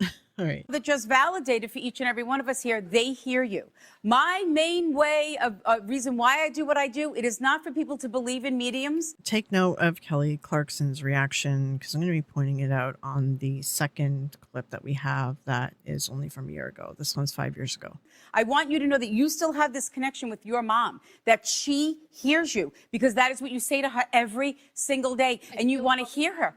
Feel her all the time. So know that what you sense, what you feel is real. And more importantly, she just heard you speaking to her saying, Mom, this is your chance. Theresa is here. Step forward. My heart is so full.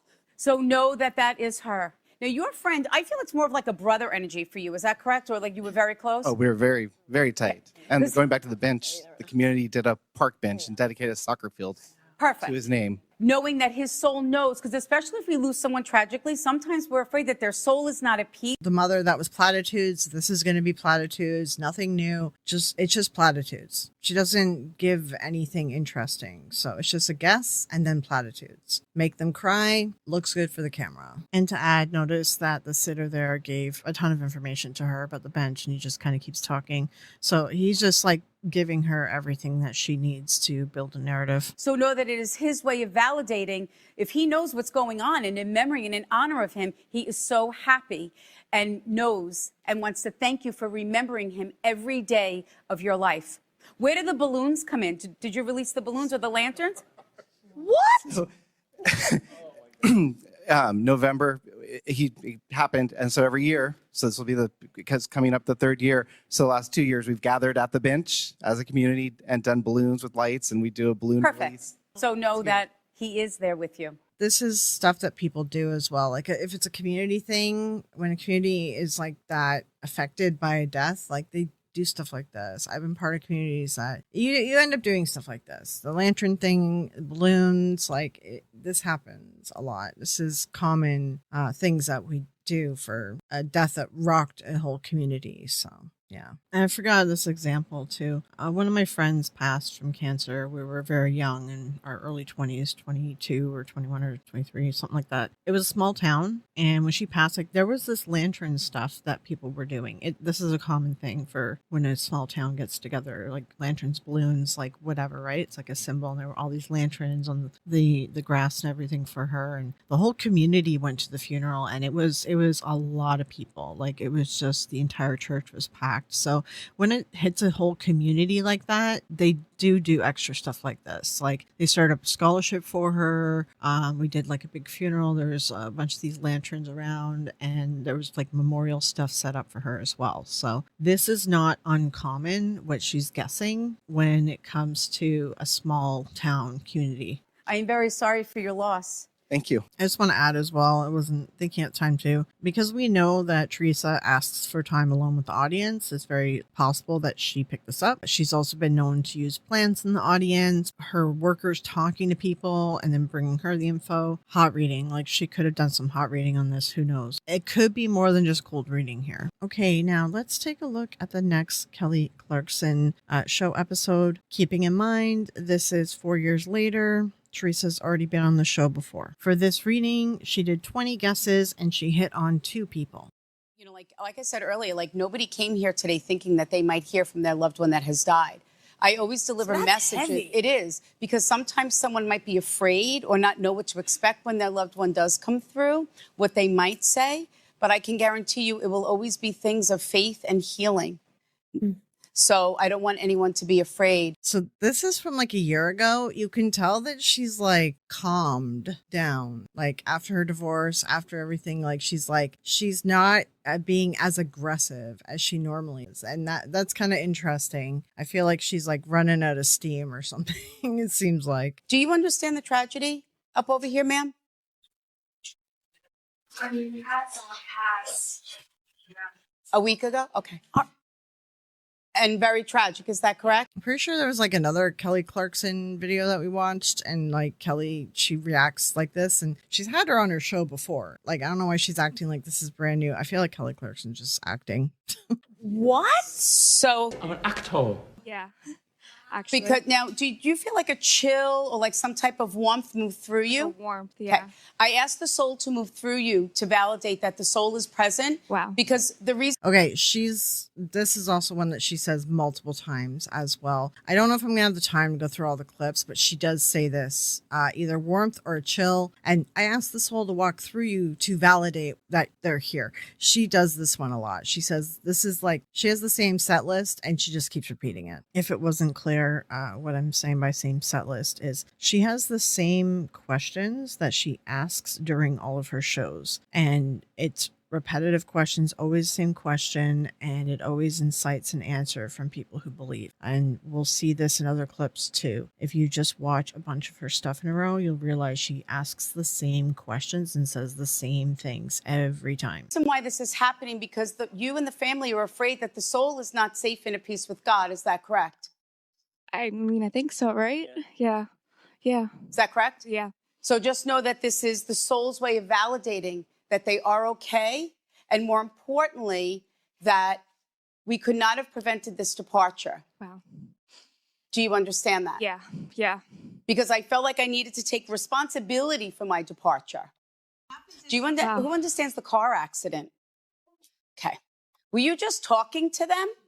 They're telling me that I go, you're messing up this reading over here. I'm trying to do I'm so sorry. Again, having non-existent conversations with spirits that you tell people you can't actually talk to directly. Also, if you're speaking through spirit, how are you talking to them directly? So what I love about that, what? Validating for you that they heard you. Do you understand that? Yes. What plans changed that day? Because what happened is they put me in the car and they switched my seat. So that's my symbol for that. Plans changed that day. They switched cars or they switched drivers. What? Well, we were supposed to go out together. I stayed home. I acted like I was asleep, and she went with my best friend. It was both of them in the car. And usually when we went out together, I always took a ride with the best friend. But since I wasn't there, my sister did, because she didn't like going in the car with her. As soon as they handed this person the mic, she's crying hard. And that right there will tell Theresa, okay, she feels really guilty about something, or she feels like regretful about this death. So now that's why she's guessing at things like this. And a car could have been like, yeah, change of plans, switch up anything. There could have been something wrong with the car, change the tires. Like, she's grasping because of how emotional this woman is. That's why she's choosing these guesses.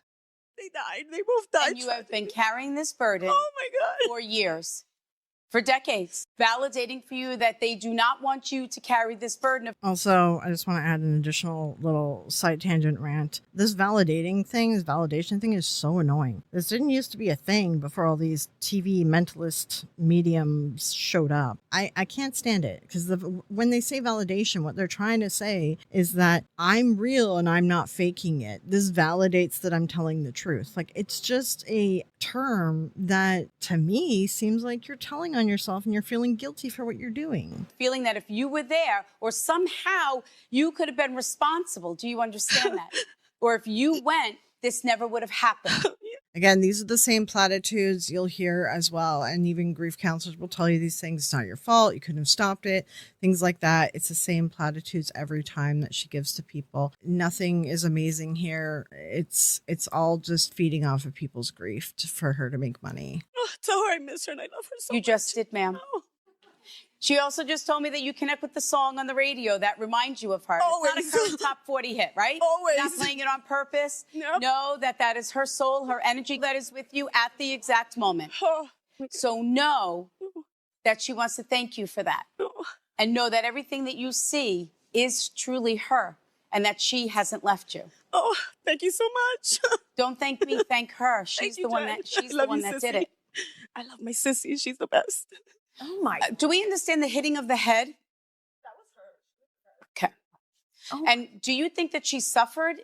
I think she did. It was a tragic car accident. Because she hit me in the back of the head. And then what she did is she then had this blow to the chest, and she made me feel like I immediately left the physical body. Okay, so I was told that before. Oh my God, yes. She says, I need you to believe that I did not suffer to my death, or if anyone got to me sooner, that I would still be here. Thank God. Know that my soul immediately left. Oh, thank you, God. I've lost a lot of people in my life, all right? And like my best friend, like sister to me, she took her own life. She texted me at like 3 a.m. to say sorry. And so like when I saw grief counselors, this is the stuff they say. Like Theresa's parroting grief counselors. They say things like, you wouldn't have been able to stop it. It doesn't matter that you didn't wake up and do something. Like even my other friend who passed of cancer there, she was trying to decide between doing chemo and testing all her lymph nodes. Her cancer actually it wasn't cancer until they exposed the lymph nodes to oxygen. And that's a thing that apparently can happen in some patients. So she just did the chemo, she would still be here. But again, seeing the grief counselor, they're like, well, you wouldn't have been able to do anything. You didn't know what would happen. Like, it's not in your hands. These are all things that I keep hearing Theresa say that I've heard grief counselors say. And I think this is what bothers me most about her is like, she's not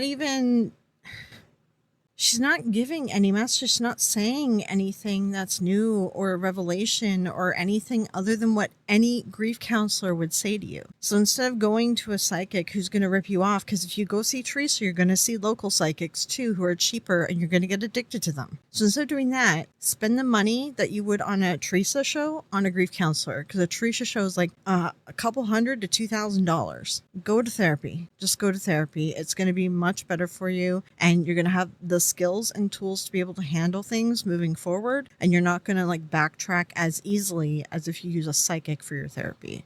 I'm very sorry for the loss. Thank you so of your much. sister. Thank you so I much. wish you all the best. I appreciate you.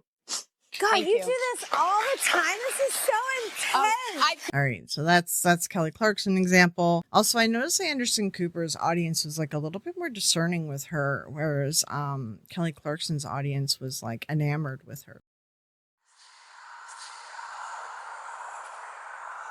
I believe that this one here is very interesting. She messes up on this one. Yeah. Live with Kelly Mark. And this one is a good one to show you guys some examples of stuff. For this particular reading, she did 62 guesses and hit on 6 people. Welcome to our web exclusive with Theresa Caputo, the Long Island medium, who is going to read members of our audience. She's been doing it earlier in the show today, and now there's so many people, so little time. So sure. Are there any spirits coming through right now? Oh, there's always spirit. Okay. I don't know did somebody lose their husband over here? Who lost the husband? Because this is before, okay. Because when I was standing over here. She already was doing some readings on people. She's already gotten some information from people, read their body language, and now she's going to make some more good guesses and stuff. And I'm assuming like the first part of these readings and these talk shows are probably like in the show that was aired on TV, and we're just getting like the web clip or whatever as a secondary aspect to it. Here, this is where I got confused when I went with the younger male before with the husband, because I heard husband over there, and I knew I was over here, and I had switched. Okay. So, unfortunately, you lost your husband. Your husband stepped on. Was your husband ill prior to his passing? Because what happens is, people say, oh, of course he was ill. But you know what? What I've learned is being a medium, people leave the physical world in many different ways. Always notice how psychics, con men, grifters, whatever, always tell on themselves. Her constantly trying to explain away doubts and things like this, it just is her telling on herself that she is faking it, and that there is actually a point in the doubt that was made about this. And the first thing that your husband said was that he wanted you to know how much he appreciated every unselfish thing you did for him. He says, I wish I told you that more here in the physical world. Again, she just gives out platitudes, just things to try to make people feel better. It's nothing new, no revelations, no anything. So you loved and cared for me in a way that I was able to leave the physical world with dignity and grace. And you're not a nurse, is that correct? Correct. And he says, but you gave me that. And he says, and I want to thank you for that. The day that he became sick, you dropped everything and cared for him. And you know what he just said? I think your husband, he's funny. He goes, because I like to communicate with the personality. He goes, you know what, I could be. She's giving this woman like no time to answer or confirm certain things. Like, did she care for him? She gave her no time to answer. Like, she didn't even have a facial reaction yet. And she's immediately on to another topic. Like, she's like doing her best to deflect and make sure that these people can't talk. So that is a style. It's a choice. Yeah. Be a bit stubborn, Theresa. I go, oh, really? Now, what was with the oatmeal? Or did you used to make him eat a certain food or something? Here's the food thing I was telling you about. She does this food guess in like all of her shows. Like, she always does this food guess thing. She does the same guesses. Like, she's doing the same playbook across all of them. Okay, this is my meaning. My meaning in signs and symbols, it doesn't mean that they're incorrect. It means that it might just have a different meaning for you. So what happened is I saw chocolate all around his face. That's my symbol for somebody was either. Okay, it was oatmeal a second ago. Now it's chocolate. I saw chocolate all around his face. That's my symbol for somebody was either diabetic or they were not allowed to eat certain foods here in the physical world. So whatever it was that he was not allowed to have, because he just now showed me himself full face, rosy cheeks. That's my symbol for where someone's physical appearance has changed. Okay, so now it's not chocolate on the face. It's not oatmeal. Now it's rosy cheeks. And this woman is not showing any yes or no in her face. Like she's not showing any sort of... So Theresa keeps talking. She's going to keep talking until the woman shows something on her face. So Theresa, or she'll give up and she'll move on to someone else. Was that he was not able to prior to his departure, he left with the physical body and he's able to do on the other side. Now I want to talk about who's wearing the picture of someone. Yeah, and there we go. The woman wasn't giving her any positive reinforcement on her guesses, and now she's moved on to someone else. Like a bunch. I feel like someone has like a bunch of like. I feel like that woman had like a look on her face. Hold on. Or there's like a bunch. I feel like someone has like a bunch. Like she looked, I don't know. Like she kind of looked displeased a bit. Articles wearing around your neck. But are they people that have departed? They have to be people that are departed. Is your mom passed? Okay, so just know that your mom is not, because I said, well, then it has to be someone that passed. She says, well, that's not fair. She said, all you asked was for a good validation that my daughter would know that it was me. So I said, well, usually people wear things. She goes, well, that. When did she have this conversation? She's just been standing here talking the whole time nonstop. So like, I don't understand how people fall for this. When did she have this conversation? Like, come on. Come on, people. So now your mother's arguing with me and telling me that my signs and symbols aren't fair. But would that be your mother making her presence known? She wants to make sure that you... The sitter there just shrugged and isn't giving her positive reinforcement. You know that she is still with you. She wants to talk about her engagement ring. Do you have the ring? Did you change the ring or give it to someone else? We changed the ring. Perfect. Know that is your mother's way of acknowledging. If there was a wedding ring there, they would have hung on to it. If not for them, maybe for their kids or something like that. And something to do with like a changing the ring. What did she say it was? This is common what she said the guess was. Do you have the ring or did you change the ring? Very common. Like there's nothing fancy or special about that. Know that is your mother's way of acknowledging that she supports the choice and decision of the changing of the ring. Now, whose brother died or brother-in-law?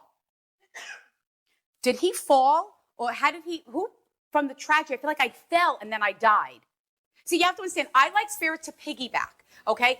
Okay, I'm watching her be very picky and discerning with this audience because it's not going very well. And now I think I figured out the Kelly Clarkson thing where she moved on from that fellow who was giving her good responses. I think she's moving on from people who she gets a good hit on. She moves on from them quickly because it's live. So as soon as she gets a good hit, she's going to then move on to somebody else because she doesn't want to get too many misses on one person. Otherwise, we would ignore the hit. Even right now, she's ignoring a woman who's pretty much saying like, yeah, this is me, but she's ignoring her because she shrugged, and I'll show you that. This woman right here is saying her body language and everything. She's kind of saying maybe me. So like she might not choose her also because this audience hasn't been like super, there hasn't been anyone crying. There hasn't been like any super reaction that Theresa likes to get on camera. So that's why she's moving on quickly too from people because they're not reacting strong enough for her. And now that she's not finding good mark in the audience, now she's going to over-explain her gift. Always remember, people that lie to this level tell on themselves. Her over-explaining her gift and trying to explain away any doubts is her telling on herself. She's showing you that she is lying in that moment. Because what happens is even if I say something and I never look in your direction, but something is said that you can connect with and place in your life or connect with your loved ones, please accept as a message from them. It happens all the time. Spirit has me say something. I just don't like to stay focused on it. I pass on it. And every time someone will say, oh my God, I knew exactly what you were talking about. I got it. I remembered. So what they might be piggyback, who passed from the blood disease? So she was just talking about someone who passed from a fall and someone did raise their hand up, but she looked unsure. So now she's moving on to a blood disease. Is it either from head to toe? Where does the liver come in or something about a blockage? Okay, so just know he's stepping forward. Who's being tested for other things? For the disease? Yes, or for anything. I feel like that now perfect. Because I keep feeling like there's something about testing and he's talking about testing and he says everything is going to be fine. I'm going to say this and I don't know how to interpret it, so you're going to have to interpret on how it fits. I feel like, yes, things are genetic. So she guessed blood disease. It's not. She said liver. And because it's talking about disease, having family get tested for it, and it might be genetic. Like, this is just an easy guess that they could say yes or no on. And if they say no on it, then she might be like, oh, well, maybe you should get tested. This is where the medical crap comes in. I don't agree with this crap. But I feel like with this, it was almost like a freaky thing that happened or that he contracted. Does that make sense? Or do you understand that? Well, who passed from the chest? They just labored my. So she reacted negatively as a no, and now she's moving on very quickly, immediately. We'll play that again. Freaky thing that happened or that he contracted. Does that make sense? Or do you understand that?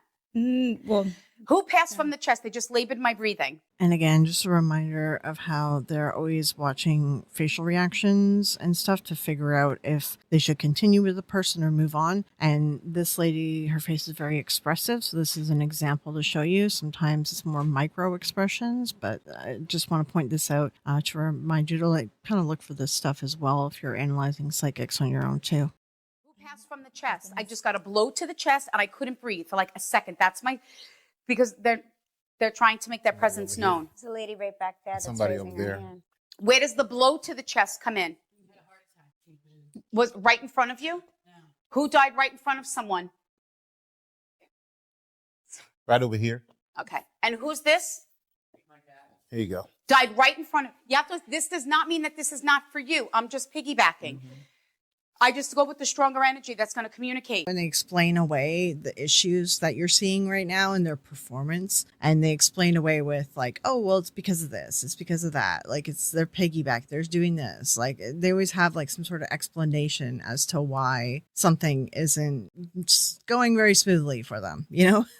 Also, I've noticed with Theresa, her changing the parameters. Like, she just said something with the chest, and when someone hit on that, then she said, well, did it happen right in front of you? I think that she's analyzing that person's body language in that moment and adding further things to it so she can pick and choose who she wants based on whether she thinks she's going to be able to get a good reaction out of them. So your dad died right in front of you, is that correct? Yeah. He wants you to know that he needs you to release any negative emotion, only if, should have, could have, would have, that my dad would still be here. Because he showed me my symbol for even if someone knew CPR, it's almost like, oh my God, I save everyone's life. I could do CPR, but I couldn't save my own dad. It wasn't your responsibility to save him. Did you tell your father that he didn't look good the day before? Or were you like, Dad, are you okay? Yeah. He says, I need you to release this burden that you carry. This is always the messages that she gives. It's just like, they love you. They want you to not feel guilty. There's like nothing, there's nothing there, you know? This is all just stuff that anyone could tell a person who's grieving. You don't have to say that a ghost is telling you this. I take responsibility. But your dad, he's a great guy. Was he a sports fanatic? He likes sports, but he's more interested in Michael right now. He goes, Theresa, this is so cool. I go, I know, isn't this amazing? We high five. There you go, Dad. That's what I'm talking about. Isn't it amazing? And right there, she's trying to get the crowd like worked up and put on like a good show and stuff for the cameras. She does this every once in a while, try to make them laugh, throw in a joke, try to do something to deflect and make the crowd kind of react a little bit. You know, it's a showmanship thing, definitely. She knows how to work the crowd. Does he have anything to say to me? I know, apparently not. Apparently he doesn't know this model stuff here because he's just interested. He's like, this is so exciting. I'm like, I know. she's just beautiful. Exactly. But I just said to him, but see, I always like Spirit to give a message of personality, of who they were, again, to really validate that it is them, because I get what I do is hard to understand or embrace. So, multiple times she has explained her gift and like why it's not really impressive right now. She over explains when she's having these like down events where like it's not working as good as it does on other crowds. Anyone can say, I want you to release that. So what he's acknowledging is that doesn't want you to carry that burden or guilt. And he says, he goes, isn't this cool? I go, yeah. He goes, I get to see someone famous. And I'm like, what about talking to your daughter? Is it your birthday or a special celebration that is coming up or just passed? My mother-in-law's birthday just passed. Is that you? Oh, and you're, hello. She's wearing the New York Giants shirt. I love it. So no, just wishing you a happy birthday. Theresa, do you have time we have time for one more. Sure. Who's the, who lost the daughter? Who passed from the brain? Aneurysm, brain tumor, Alzheimer, dementia. I'm right here. Who's that? That's word for word a repeat of what she did on the Anderson Cooper show. She repeats a lot of stuff. She repeats guesses and she repeats like messages as well. And if you watch a bunch of her stuff, like constantly repeating, like she's like a comedian who has the same set doing a performance. Like I don't like, it's so funny because I get like comments on some of my videos and people are so adamant that Theresa's the real deal. Like it's like, you're like, no, you're wrong. Teresa's the real deal. And I understand like people have left comments too about that, like with Tyler and John Edward and things like that. But I've noticed there's more like, I don't know, like really hard true believers who get super upset over Theresa. I think it's maybe her like demographic or something that that gets really upset about it, but it's very strange because I don't understand because she's really bad at this. No, it's a female. Female? Then I have to be right up here. Who? Want me to run up? Should she have Alzheimer's or a dementia? Okay, so no, this is her way of acknowledging. Now, were you very young when she was sick? We can't hear her response there, but this woman looks very young. So Theresa guessing were you young when she was sick is just literally a stereotype guess. So she wants you to know that she knew that you were there. And every time that you sat there, thank you, and held her hand, I did. And you treated her as if she wasn't sick. Is that correct? Yes. She wants to thank you for that. And she's used this too. She used this in some of the readings that we watched as well. Not treating her like she was sick, not treating them like they were sick. You were there till the end. They want to thank you for that. Like she's using the same platitude. She's just repeating everything over and over again, man. It's so bad. 12 years ago too. It's around the same time. Did nobody catch on to this? I've noticed like all the articles, no one catch on to this. It's the same set. I want to thank you for not making me feel sick. Now, you still have an article of her clothing or something that she knitted or crocheted? Yeah, I have all of her handkerchiefs. Perfect. She wants to thank you for keeping those things that have no monetary value but meant the world to her, or more importantly to you. Where does the H name come in? Helen, Hank, Harry, someone's last name? And when a medium tells a person like to hang on to something like that, that can be detrimental. Like if they were looking at getting rid of it or whatever, like it can be detrimental because it can make them feel like that item is their connection to their loved one. And then it can cause some people to not move on with the next stages of grief because they use that item to replace their loved one in the real material world. As well, if they ever lose that item or if that item gets wrecked or destroyed in some way, it can cause severe psychological breakdown. And like, I'll tell you, your loved ones don't want you to concentrate on their death and them when they're gone. They want you to live your life and not live for the dead. You should be living for the living, as I always say. Like, your loved ones don't want this. I also really would hate to see I would hate to think that when our loved ones die, that they're stuck just floating around waiting to talk in some stupid medium's ear, which isn't the case. But think about it. Think about how stupid this thing is. And why would they just be floating around waiting to talk to some famous medium and give very vague answers and information to you? It makes no sense. Your loved one would want to give you proper messages if they were still around. They've moved on to their next thing. They're not hanging around, or mediums can't contact, okay? It's just not possible. Or a state they don't have to be passed, they could be here in the physical world. Helen, Hank, Harry, someone's last name, or a state they don't have to be passed, they could be here in the physical world. Who just died? I feel like someone just died like 2 weeks ago, 2 months ago. I feel like who's that? My mother. I feel like unexpected, but like you were prepared, but you weren't prepared. Is that correct? She's shotgunning so much. She's done so many guesses in this, 8 minutes. She's done a ton of guesses. It's very telling. So please know this is your mom's way of acknowledging your emotions. Are you the only son or the oldest son? Oldest son. Because when I hear my son, my son, my son, it is just my symbol for acknowledging the relationship and bond that you shared with your mother. Do you feel that you did not get the opportunity to say goodbye to her? Yes. She says, I don't want you to feel that way. A grief counselor would say the same thing. Your loved one doesn't want you to hang on to that. You said to her in your own personal thoughts and or prayers, please know that she has heard. I feel like the one day you didn't go there, she died. That's what she just said to me. She goes, my kid's there every single day. Is that correct? Always called, always this. She says, the one day. She says, but how do you say goodbye to your children? So she says, I do not want you to feel bad about that, and I want you to thank you for all of the things that you did for me. Thank you.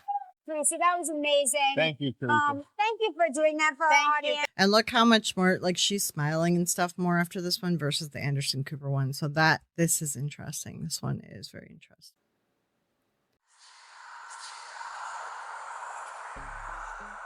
In keeping with what I'm trying to explain to you guys, how she has like a set list, like she has a list of questions that she just uses over and over again. I'm going to play some compilations of some of those questions. These ones are very specific so that people will leave in awe saying, oh my God, I can't believe there's no way she would have known about this piece of jewelry or whatever. But that's why she's choosing these questions. So they come across as miraculous and very specific. But other questions that did repeat that I don't have clips of, because I just thought it was kind of standard for all mediums, but for instance, I'll just list them off. There's plaques and dedications, releasing items like balloons and lanterns, that does repeat multiple times in other clips too. Having a dream about your loved one, that repeats all the time too, and that's common. Most people dream about it. We process trauma and stress and grief and everything through our dreams as well. She also always says someone died in an accident, someone died unexpectedly, or someone was really sick. And then she always names off like mom, husband, brother, sister, these standard mediumship things. And then she often talks about like survivor's guilt and caretakers. She tries to find people that are dealing with survivor's guilt because of an accident or something sudden, or a caretaker, someone that helps someone in their last days, right? So I'm just gonna play you this little compilation. When you see her do it every time in every reading, you start to realize that she has a list of questions that she's just memorized and she uses in every session. The brain. Who passed from the brain? Aneurysm, brain tumor, Alzheimer, or dementia? I'm right here. Who's that? Who had the issue with the brain? Aneurysm, brain tumor, Alzheimer, or dementia? Who's that? There was a mother energy that stepped forward, and she tells me that she passed from something of the brain. So it was like Alzheimer's, dementia, or not being able to communicate. A mother figure that passed from something of the brain? The legs. How do you connect with the legs with your husband? Was he either bedridden or that he had an issue with the legs? Because when I go to a soul and they start to jump up and down, it means that they were restricted or they had some type of disability and or ailment with the legs. Did she have an issue with her legs prior to her passing? Who had the issue with the legs? Do you understand the leg issue? Because when spirit jumps up and down, it is my symbol for that they can move freely on the other side. They do not have any disability and or ailment on the other side. They leave it with the physical body. Food. Did you always cook him certain foods, but he didn't like it? Now, what was with the oatmeal? Or did you used to make him eat a certain food or something?